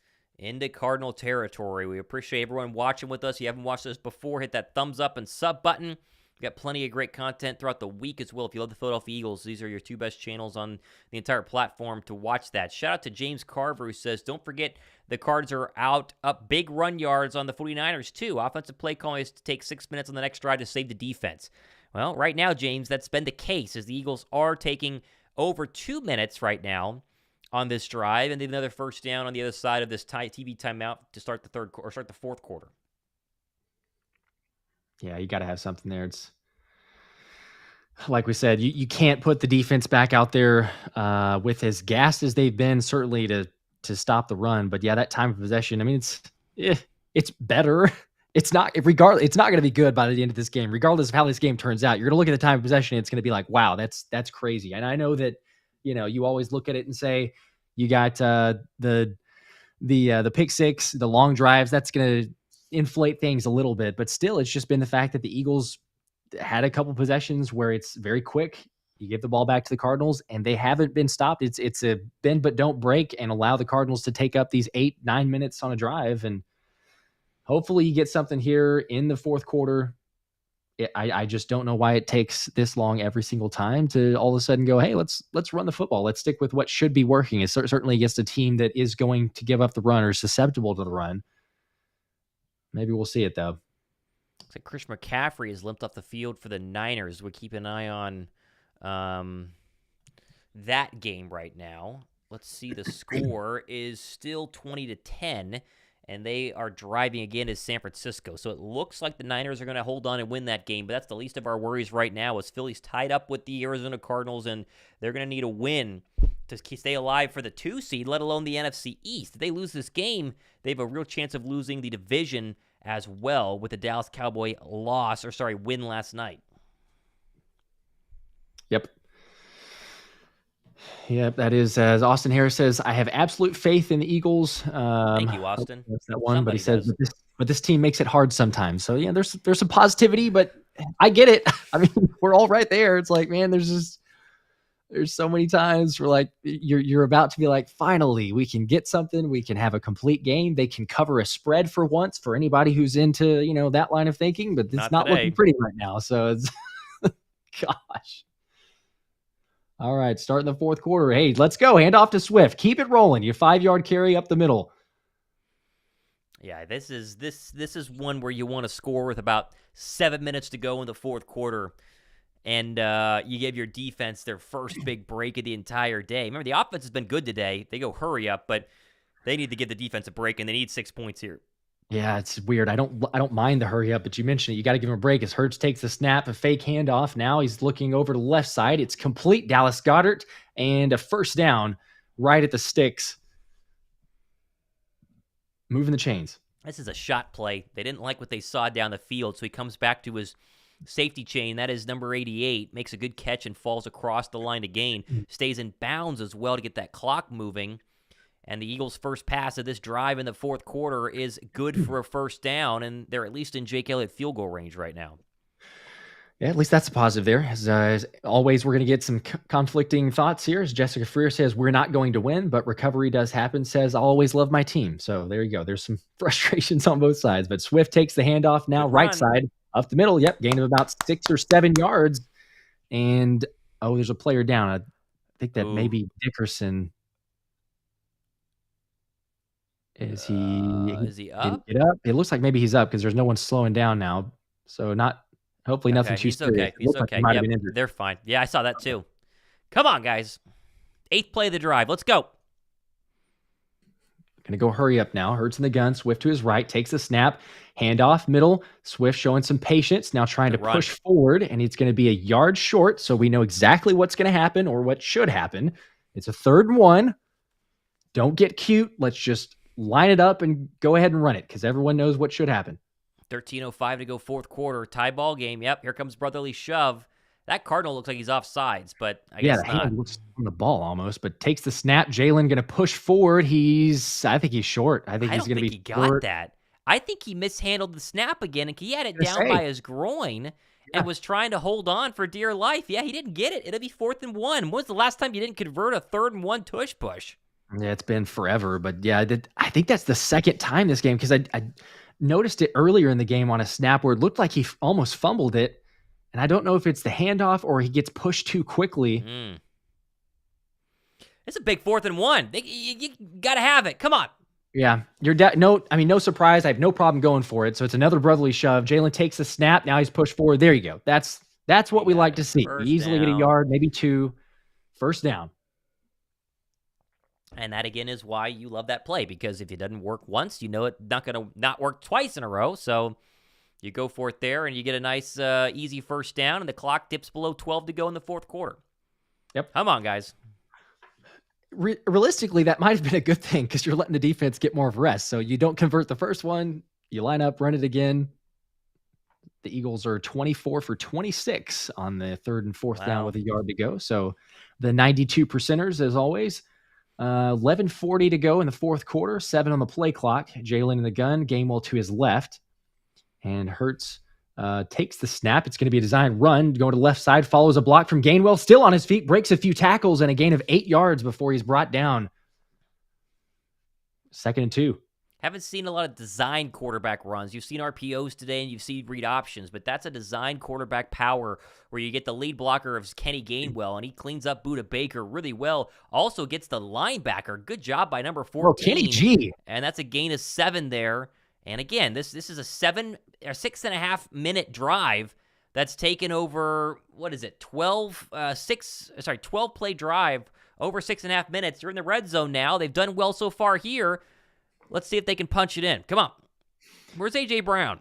2nd and 2. A.J. Brown, far side right. Hurts takes the snap. Another design run. There's nowhere to go. Going to try to cut back left and slide down for a loss of, oh my gosh, that is like 8 yards. I don't know what that was. I know you just did the quarterback run. That's a disaster. Well, you do quarterback run left, you come back, you do quarterback run right. And the Cardinals said we've seen that before just a second ago. So they have the right play called for it. Budda Baker blows it up, and your 2nd and 2 becomes 3rd down and 9 very quickly. And you kind of need a touchdown here, boys, because the defense hasn't been able to stop Arizona. Let's stop playing with our food, please. Yeah. It's like, I get that Jalen can't throw it there because it's going to be a lineman downfield, but he could have just gone down and saved, probably 6 yards, as now they're going to call a timeout with the play clock. low, so it's insult to injury now. 2 timeouts remaining for the Eagles, 3rd and 9. And that's what they're going to have. Yeah, it's just, you have a drive that's going so well, and then you decide to run the same play you just did to the right this time. Like, maybe a slant to A.J. Brown, maybe a fade to A.J. Brown, maybe a run with DeAndre Swift. Like, there's a lot of options besides quarterback run to the opposite side, and well, 3rd and 9. Again, does a field goal make you feel good? No, it doesn't. It makes you feel vulnerable. Let's say that. This is actually pretty good here. Wojak Horseman says they're calling plays like Madden. Just flip the play to the right. Mm-hmm. Yeah, yep. It's pretty basic. As creative as we saw BJ get in the 2-minute offense before the first half, there's a lack of creativity on that play call there. That's man, you make things so difficult at times when they don't need to be. All right, coming out of the timeout though. 3rd and 9, 10:02 to play in the fourth quarter. Tie ball game, 21-21. Eagles have not scored in this second half. Hurts is in the gun. Swift is back in the game now, in motion left. There's trips right. Oh, and it looks like maybe a offsides here on the defense. That's encroachment. There's a flag. Here we go. That'll make it 3rd and 4. Make sure it wasn't on Philly. Cardinals think it's on Philly. Offsides. Okay. All right. Thank goodness. Let's make sure it wasn't a Jason Kelsey. You know, they've been trying to call that too with his. Nope, he didn't move. Football, but no, there's Good nothing job. there. I don't know what that was, but. Come on. All right, a little more manageable. 3rd and 4. Come on. This could be a run and then brotherly shove if you don't get the full amount of yardage here. Yeah. Or Julio Jones hat trick. Oh, nope, they're going to go empty. How crazy that'd be. Yeah. Empty set. Hurts. Would they run another quarterback draw? Yeah. Let's see. 5 on the play clock now. Hurts is going to take the snap, going to look over the middle. He thought about running. He's not going to. Running right side now. Go! He may go now. He's got the corner. No, he throws it. Touchdown. Wide open. Dallas Goedert. Yes. There it was. Fake the run like he was going to have the corner. Finds DG in the end zone. Touchdown. Yes. There's the quarterback. 3 passing touchdowns. Dallas Goedert involved. Yep. I'm sorry about you, Paige, for the other touchdown. I know you're playing against Jalen Hurts, but we needed that one. So what are you going to do? But, wow. And they didn't call the rub route. Thank goodness. Second look there. Thank goodness. Because we usually get that call. It sees almost every time. Wow, what a catch, too, by Dallas Goedert. Holy cow. Jake Elliott with the PAT, and it is good. Offense has been great today. Offense has been great. That was the drive you wanted. That was exactly what Philadelphia needed. The offense has not been the issue today at all. Nope.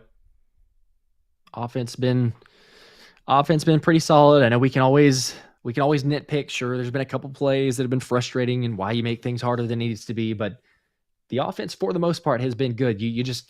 You gave the defense a breather too, so that's also the positive. You know, you just had a play of taking 7 minutes off the clock, hopefully enough to refresh the defense. You just really need to get a stop because, I mean, ultimately outside of the interception, they're going down and getting points and keeping these long drives alive. Yep, I could not agree more. Gotta like it. Katakimi, I may not say that name correctly, but my heart is beating out of my chest.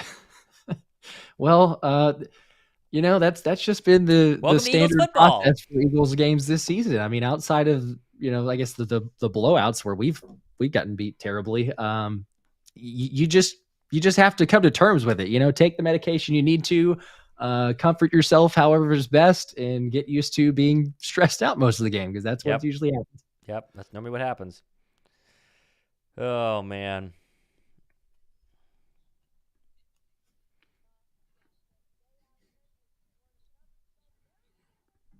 Yes. K-Dude 2 says Arizona has 100 yards more than us. Yep. Well, they've had a lot more possessions than us, so, Yeah. Again, all the pick six is going to skew things, so you do have that going for you, but they're just they're getting these just consistent plays. I mean, what's the where's the play calls? I saw that earlier, and it was a huge discrepancy. But yeah, 57 for Arizona and 37 for the Eagles. I mean, naturally, you're not going to have near as many yards there. Still, though, you get one stop here, and I mean, come on, you're gonna win. You're gonna win this football game. There's only so much time left to get the ball back to the Eagle offense. So just hang in there. Just hang in there.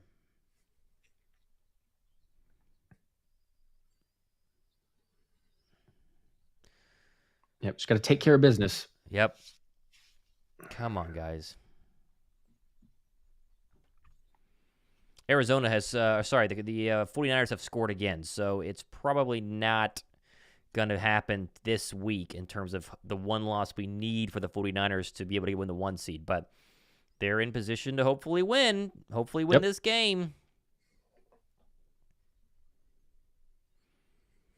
Come on. Elliott kicks it off, and it is going to be caught and returned here by Dortch. Going to go right side, up the middle, up to 20, and going to be brought down by two ex-Georgia players in Keely Ringo and Nolan Smith. And congrats to Georgia for absolutely obliterating Florida State in the bowl game. And now the Cardinals offense will come back out onto the field. All right, 9:48 to go. 9:48. All you got to do is get a stop. They've not been able to do it. Now would be the time. It would be a perfect time to go down and get a stop and win this football game. But will the Eagles defense do it? That was the million-dollar question because they have not been able to so far. That is the hope. What does Patricia dial up here? Is Kyler Murray in the gun? Going to have motion. Moore going left. Takes the snap. It's a 5-man pressure. Going to go deep shot left side. Keely Ringo in coverage and fired. There's a flag out. McBride was in the area. There were two Cardinals receivers. Ringo kind of an odd look. Tackled his guy. He tackled his guy. That is going to be a 40-yard penalty. Yep. And they are into Eagle territory. Oh, my goodness. I would love to see the replay there, too, because I think he's tackling Dortch. Sometimes, I understand that there's like a reason for it, but yeah, he says that he got pulled. I don't know. I need to see a closer look there. He's arguing that he just got yanked down, but that's actually pretty tough because that looks like Dortch just falls and grabs onto Ringo. And he's saying that he pulled him. I don't like that call. That's a bad call. Doesn't matter. Man, ball all the way into Philly territory, like you said, ball at the 48. So, regardless, this is the hand you've been dealt. Is there's some confusion between the linebackers now. Handoff to Carter. He's going to break the first tackle and eventually brought down by Van Sumeren and Morrow. Only a gain of 2. If Shaq Leonard got benched, if Ben Van Sumeren's in at linebacker right now, that would mean that either Shaq Leonard is hurt or he's been benched. Got to keep an eye on that because that is not normal.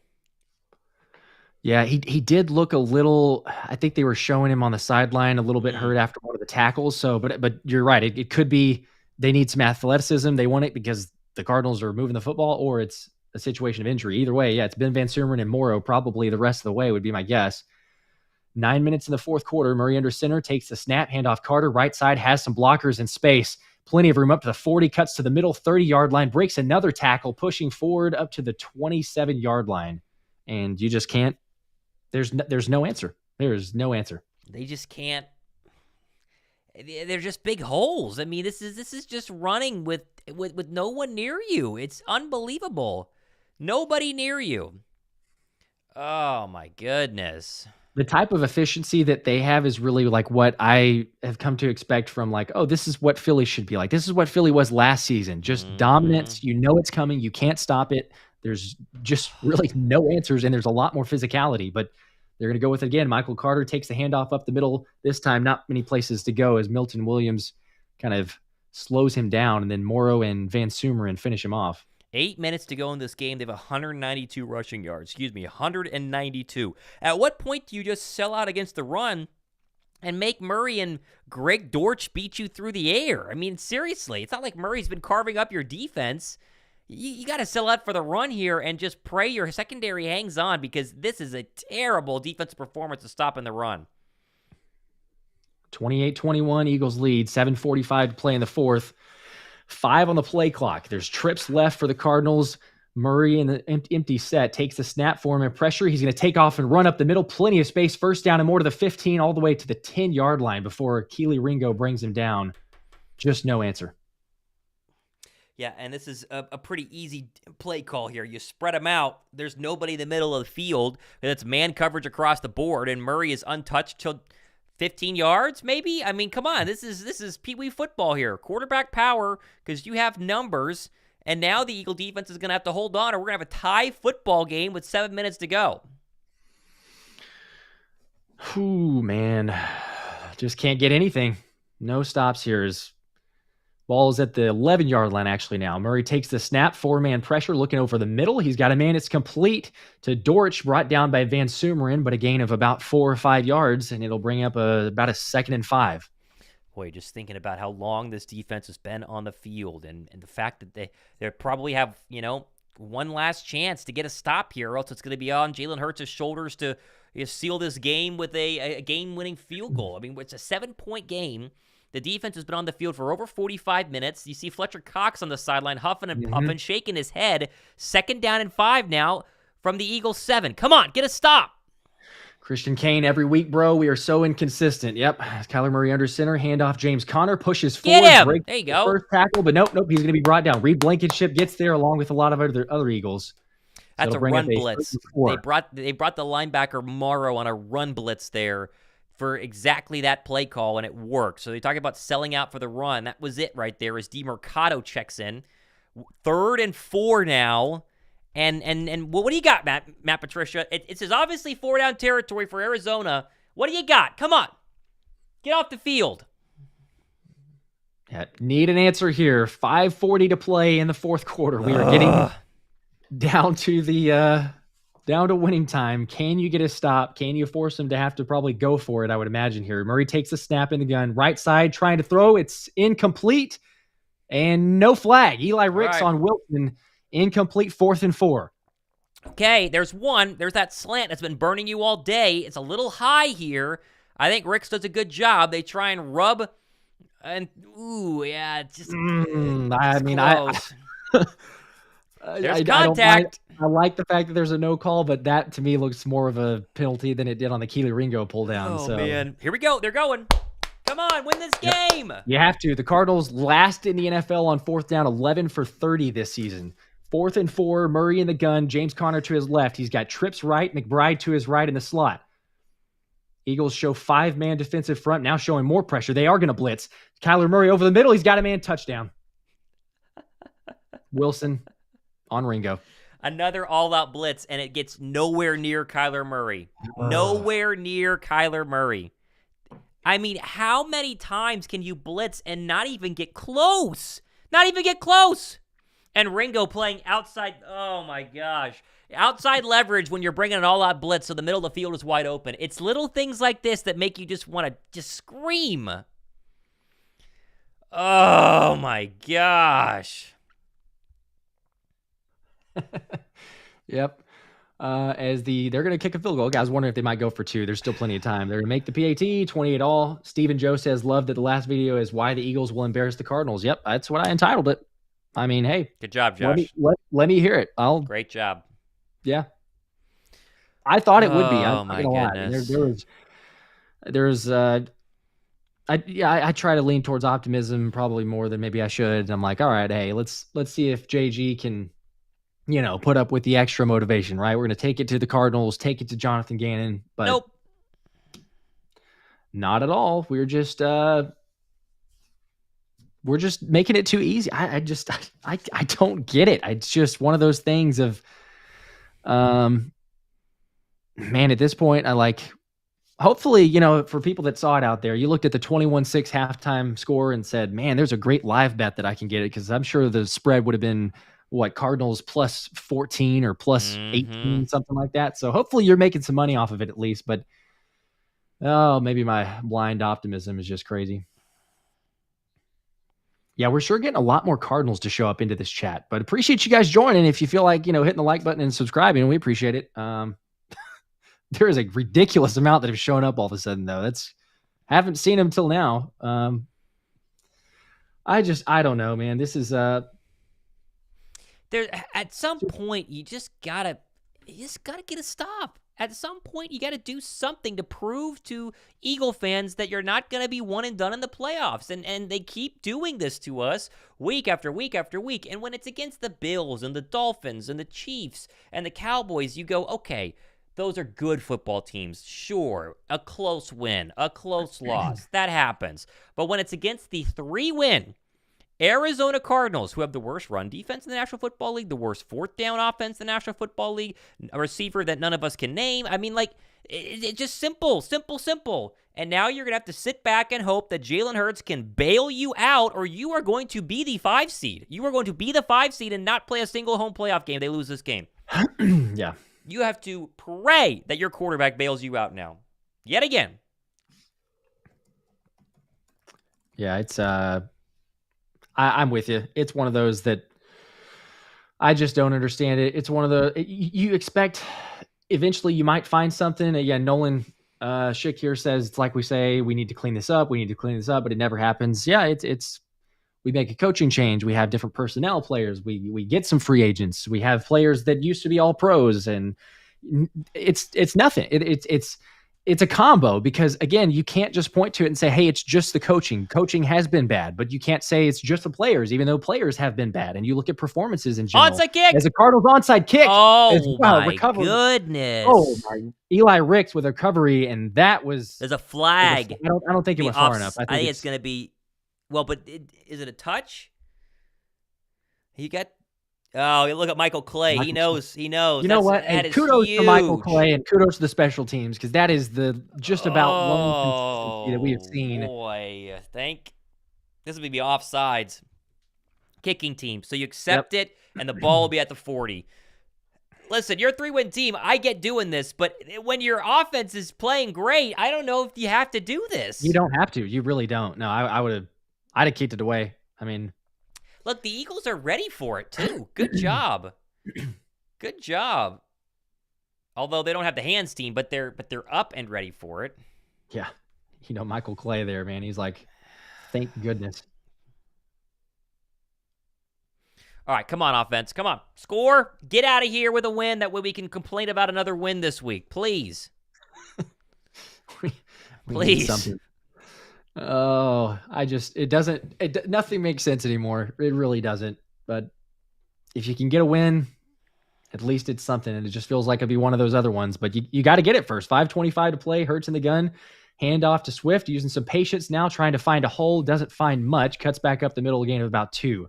Yeah, well, that could have been a loss of 5. He kind of pinballed off the back of Jordan Mailata and then squeaked his way across the line of scrimmage. We'll take that. There's also an injured Cardinal. But... I mean, for me, you got to go down and score a touchdown here because if you score a field goal with 2 minutes left, you trust the defense to get a stop. That's the fear. That's the real fear. Yeah, you've got to do something. You can't give it the ball back, and certainly the way the defense has been playing. Oh, man. Someone on Twitter said, I can't wait to hear we have to continue to get better and fix our mistakes in the post-game press conference. Yeah, I'm the same way. Yeah, you're going to be... Oh, man.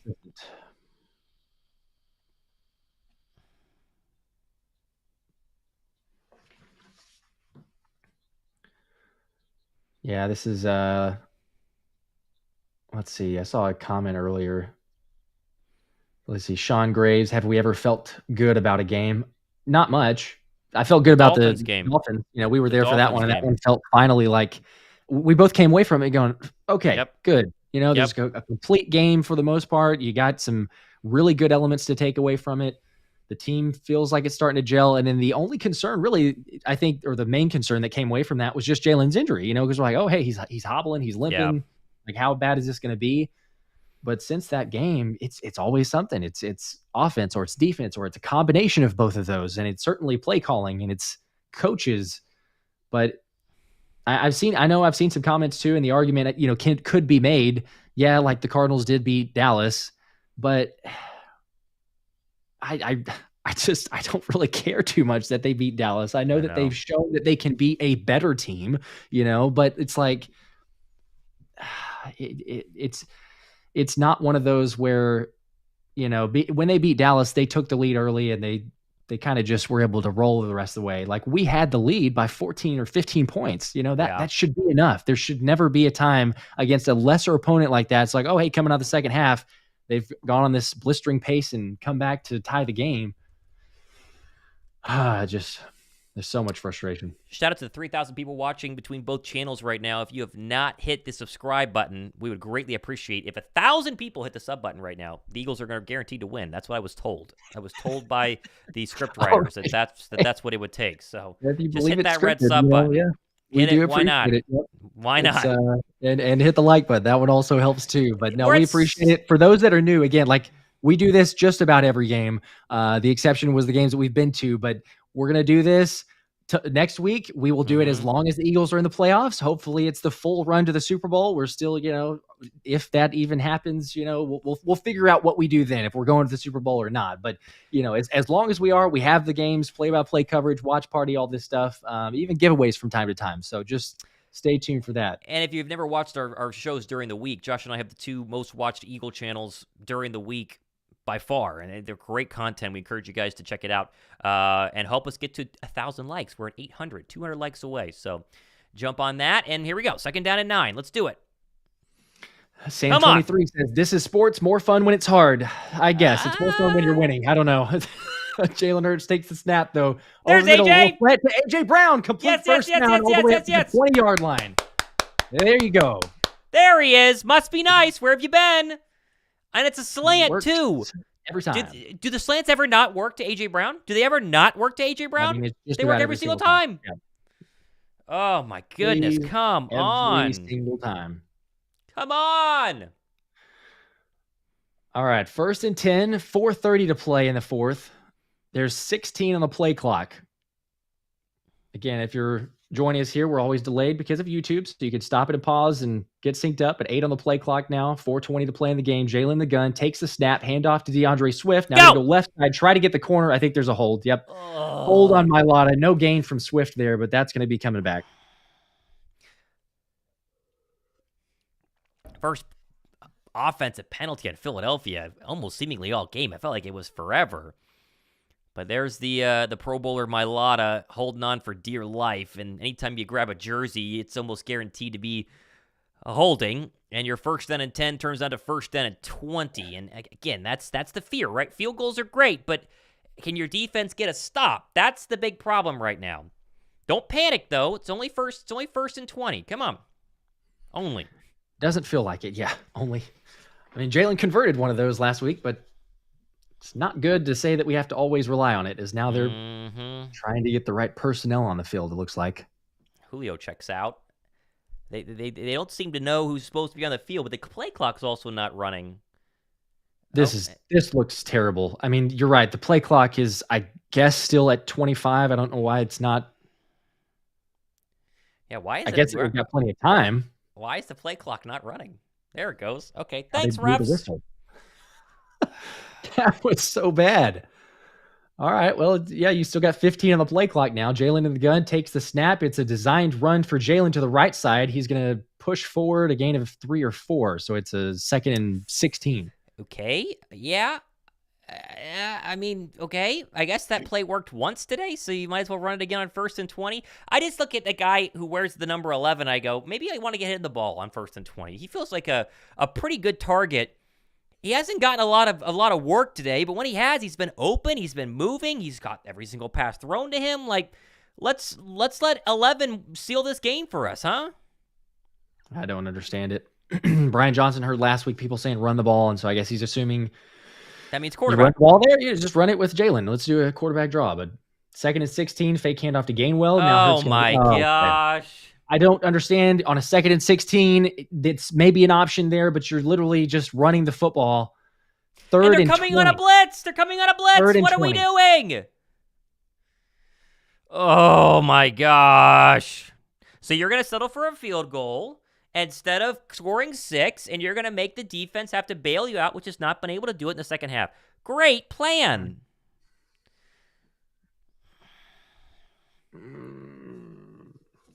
I don't even know.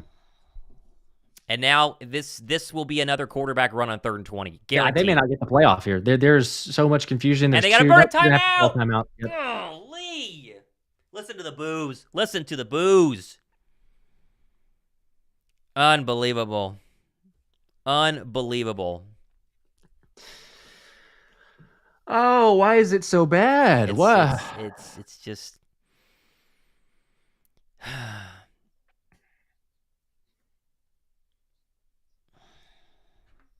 so bad. It's so bad. Whenever they need a bad play call, they always run Jalen Hurts. Like when you need a bad play call, Brian Johnson goes, "I got you, fam. I got you on a nice quarterback draw." Quarterback draw. When in doubt, man. It's I don't even know if Brian Johnson's looking at the down and distance. You know, I think he was like, 1st and 10. Let's do a quarterback draw to Jalen here. What the heck are you doing?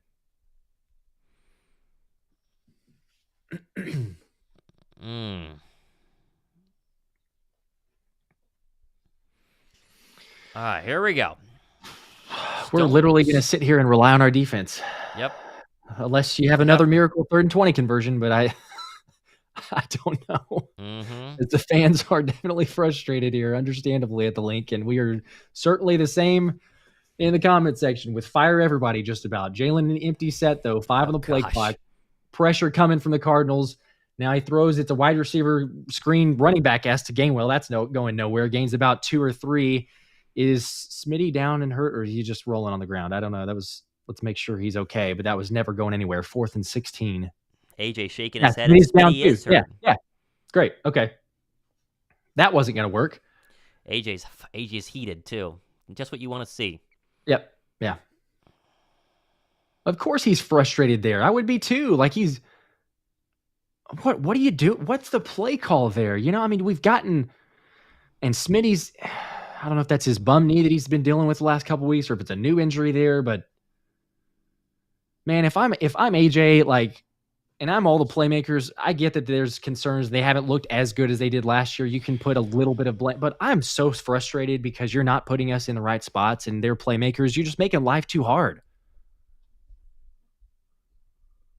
That just makes no sense.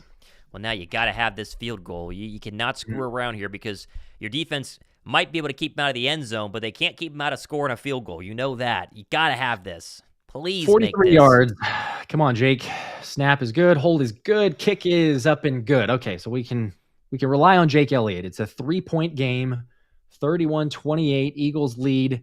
Cardinals will get the ball, though. 2:33 to play with 2 timeouts. And I'm going to use the restroom real quick, and we'll see how the rest of this plays out. All right. I want to keep an eye on what's going on with DeVonta Smith because it still looks like he's on the sideline holding that knee. We're going to keep an eye on that as well. If you've not hit the sub button, we'd appreciate that greatly. It just doesn't get... It just gets old watching the exact same thing, you know? And that's probably the most frustrating thing about the Philadelphia Eagles right now is they scored 31 points, and you're like, sick!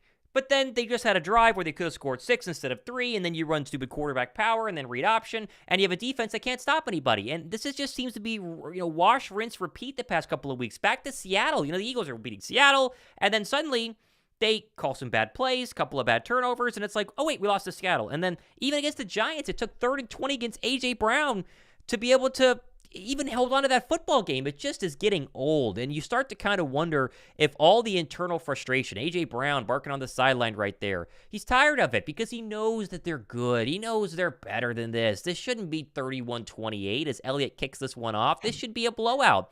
But instead, the Eagle defense is going to have to save us as the kick is fielded by Dortch at the 20, makes a man miss across the 25 to the 30, and you will have 2:28, 2 timeouts for Arizona, and a chance to go down here and score to tie for overtime or score to win. So here we go. Here we go. Oh, boy. The nerves are shot. It's just crazy they scored 31 points, and yet we're still sitting here prepared as if we're about to lose. It's just nuts to me. Here we go. 1st and 10. When they do it. All right. Murray takes a snap, handoff Connor left side, and stonewalled immediately. All right, there's our final Wow. stop. Morrow and Josh Sweat. What a thought to stop the run. I would have never have gone as far as to say, hey, that's a good idea, but hey, that was a good idea. One turnover, one sack. They haven't sacked him today. Maybe that one time? Yeah, yep. One time. They're going to try to get a playoff before the 2-minute warning, it looks like, as Murray up in the gun, takes the snap, 4-man pressure, looks over the middle, pocket closing, throws it. It's complete, a first down to Moore, and he's going to be brought down after a gain of about 14, and that'll be the 2-minute warning. So minute 54, they still got 2 timeouts. That looked like it got tipped or something. It was kind of a weird loaded ball, but maybe not. It was a duck. Jeez, and they're already about 20 yards. Mer Prater, their field goal kicker, is the guy who I think holds the NFL record, or did at one point, for the longest field goal. He's got a complete cannon. So you can only surrender so many more yards, or else you're going to be in big, big trouble. Come on. Oh, man. All right. Couple of scores here as we're at a timeout. Ravens 42-19 over the Dolphins. Jag 26-0 over the Panthers. Commanders down 27-10 to the Niners. Niners going to win that game. Saints 23-7. They're going to beat the Bucks on the road. Giants 19. Rams 26. Colts 20. Raiders 13. Bears 27-17 over Atlanta, although that one's still early fourth quarter. Patriots 21-27. They're hanging around despite 3 interceptions from Bailey Zappi. Those are your scores happening in the early window. You got 4 games late. Steelers, Seahawks, Chargers, Broncos, Bengals, and Chiefs. And then, Atari, one more later, Packers and Vikings, as we welcome in 3,700 people watching between both channels right now. We appreciate you guys. You're not subbed. We're going to do a post-game show. We obviously do daily Eagles content as well. Best on YouTube. If you hit the 7th sub button yet, we'd appreciate that. And we are 75 likes from 1,000 likes on this broadcast. 75 likes. We can get there. We can get there. We're going to find out. Help the Eagles defense hang on somehow. I mean, listen, we know the stakes. You win out, you win the division for the first time back-to-back since 2003-2004. You are for sure the number 2 seed, and you still have a chance when the Rams take on the Niners next week to have the 1 seed. All of this and the 1 seed is still available, but you have to win this game. You have to win this game. And they're trying very hard not to. Yep, it is kind of ridiculous here. Come on, guys. Someone make a play on defense. Does anybody want to make a play?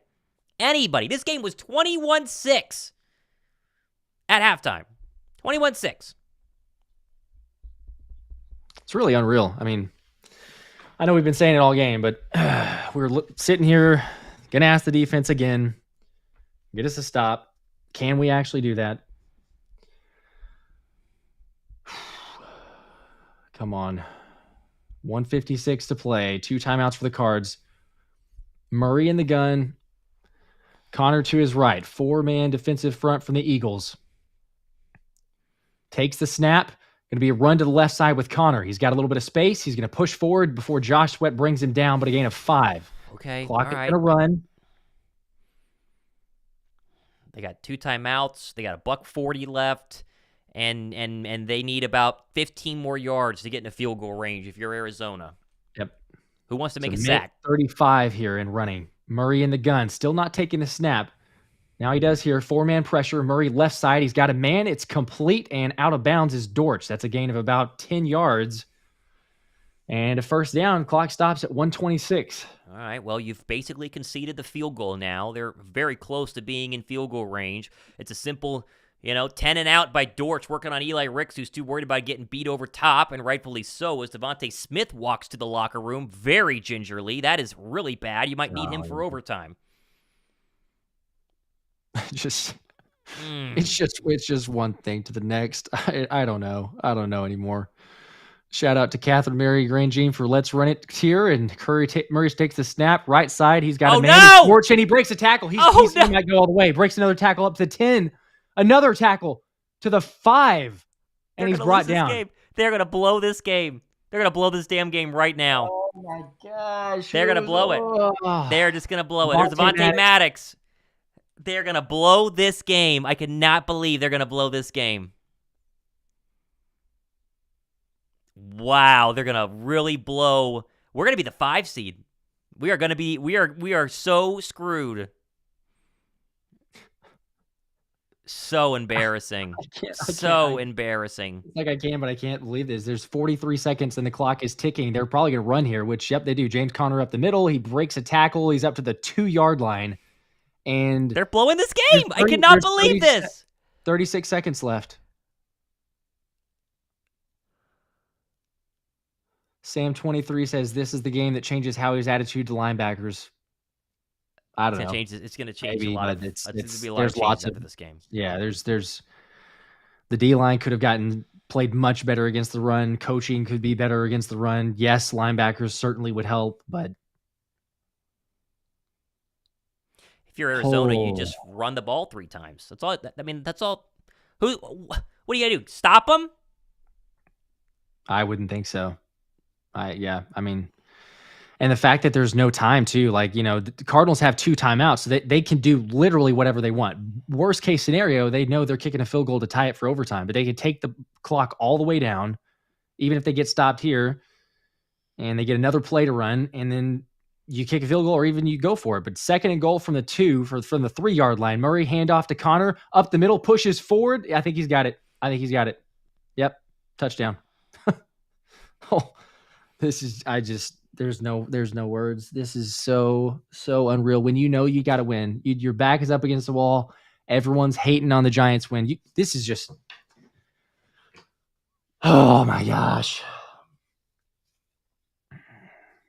I should have flipped the last video I did. Instead of how the Eagles are going to embarrass Jonathan Gannon, this is how Jonathan Gannon is embarrassing the Eagles, because this is unbelievable. You better hope that he scored here, though. I'm just going to say that right now. You actually better hope that he did, because if he didn't, they're going to get it on the next play, and then it's for sure over because of no time. They're reviewing this. He's short.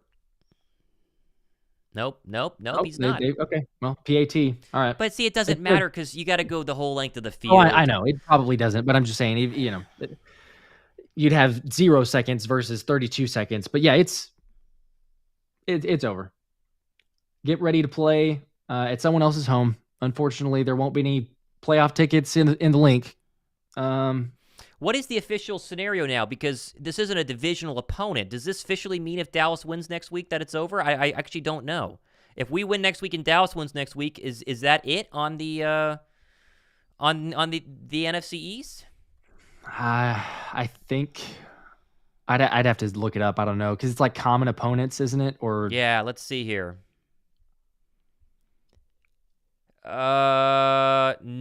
Okay, so if let's see, Dallas wins and we lose. I'm looking here. The Cowboys can manage to win out. They'll have to hope the Eagles get upset in at least one of the remaining contests. So that would be yes. Yeah.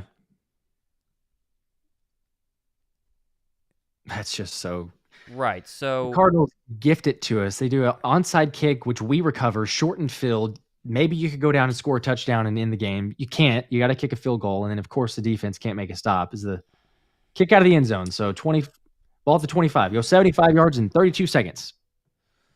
Because it would be no. I think it's conference and then division record. It's division record then conference record. I don't know. Someone in the comment section should let me know exactly what the deal is here, because you're gonna lose. So.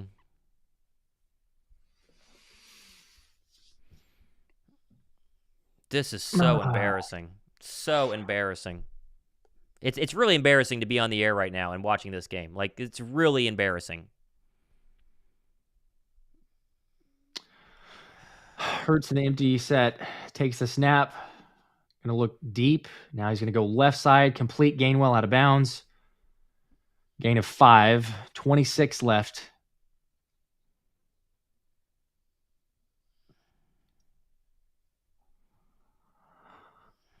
I was hoping to be in like good spirits for the the New Year's party later, but that's just I just don't know. I cannot believe this. Hurts now empty set again, takes the snap, gonna look deep, gonna go left, same play to Gainwell, out of bounds, gain of about 6 yards, 21 seconds left. or 21 seconds. The ball's at the, what is it, 36, 37? Mm-hmm.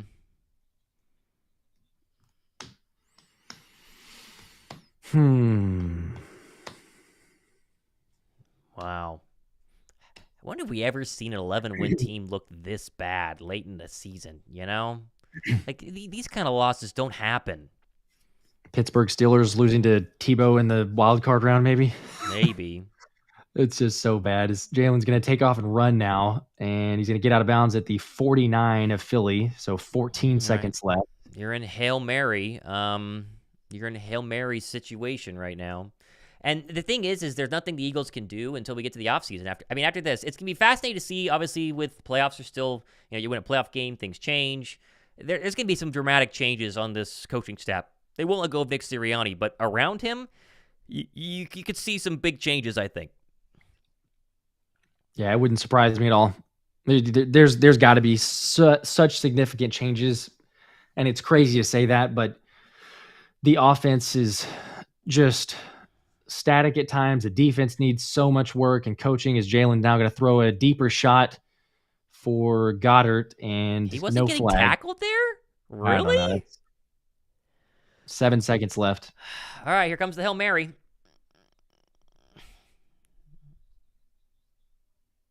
Yeah, that's not pass interference. Nope. This is crazy. We lost this game. Crazy we lost this game.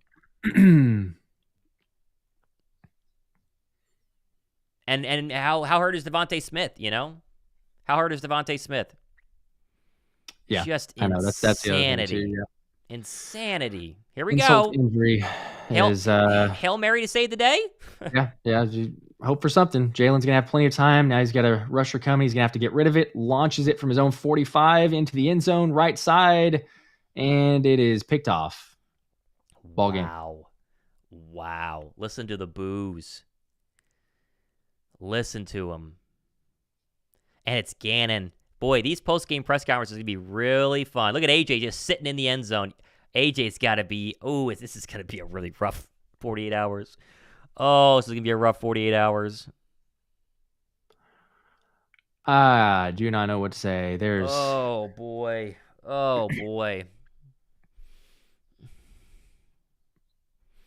I'm curious to know what the players say and think, but they've held it together. They kept saying, we believe in this team. We're going to get it fixed. We're going to get it fixed. We believe we got 2 weeks. We're not happy, but we're going to get it fixed.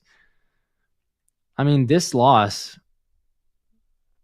are people going to finally admit it? Are players going to actually admit it? I know that internally you try to just say, hey, we could get this thing fixed and, we're going to be all right. There's a way to change it. But how do you have any sort of hope and optimism and playing to the standard and, hey, we can still change this thing with literally one game left? And as I don't say pretty good as you were playing in the first half, you play the worst second half maybe that you've ever played. Certainly defensively, you're just giving up anything and everything. And then on offense, you can only do so much. I mean, 31's not bad, but technically it's 24 because you got to pick 6. So it's not incredible to be 24 points against the Cardinals. Yeah, at some point the dam's going to break and someone's going to say something. And if there was a time for someone to say something, it would be right now in terms of this post-game press conference. If someone was going to bust and, call out a coach or, really give you a soundbite that makes you go, oh, there's a lot of internal issues with this team right now, it would be after this game because this is one you can't lose. And it's not like they didn't have motivation. It's not like they were, playing down to an opponent. They have to win this game. You can be the 2 seed. You could be the 1 seed. The 1 seed's gone now. The Niners have locked the 1 seed. It will go through Santa Clara, and you will have to go to San Francisco if you can even get close to that round. But now you are I got to look at the scenarios here that now we are getting to a point where we really need to think about being the 5 seed. Maybe is kind of your best shot. I mean, what if the division? Yeah. I got to look and see exactly what is going to happen in terms of how it's going to go. Yeah, That's going to be I very, think very so. interesting. I'm curious to see, but it's so deflating.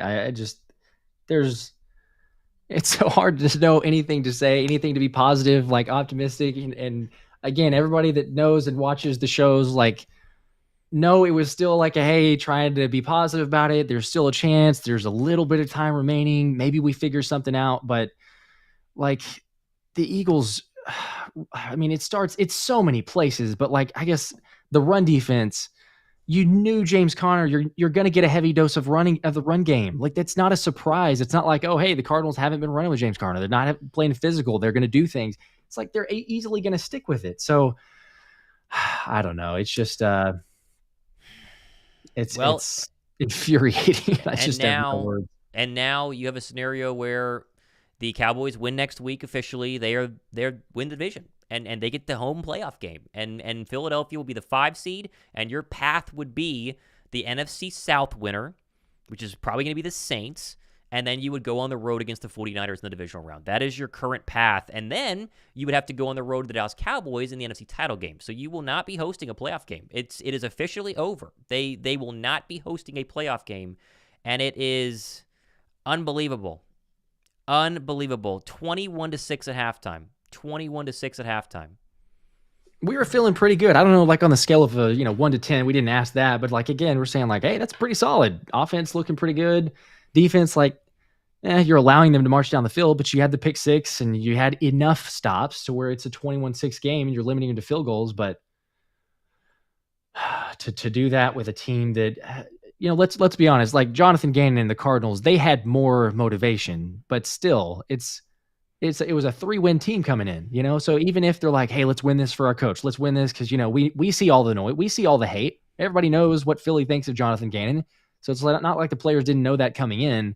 But even with that extra motivation, what are the Eagles doing? Like you have the same amount of motivation or more. You should, because you have everything to play for, everything in front of you just about. You're like, hey, you know what? We got a chance here at the 1 seed after watching the Cowboys game and saying, hey, if we take care of business, there's a legit chance that we could do this. And maybe if the Rams beat the Niners, like there's lots of opportunities and options here.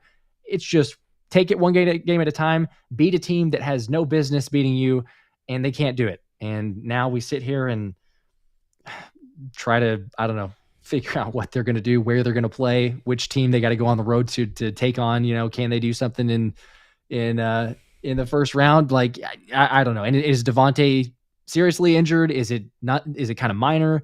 I highly doubt he plays next week, because what are you doing at that point?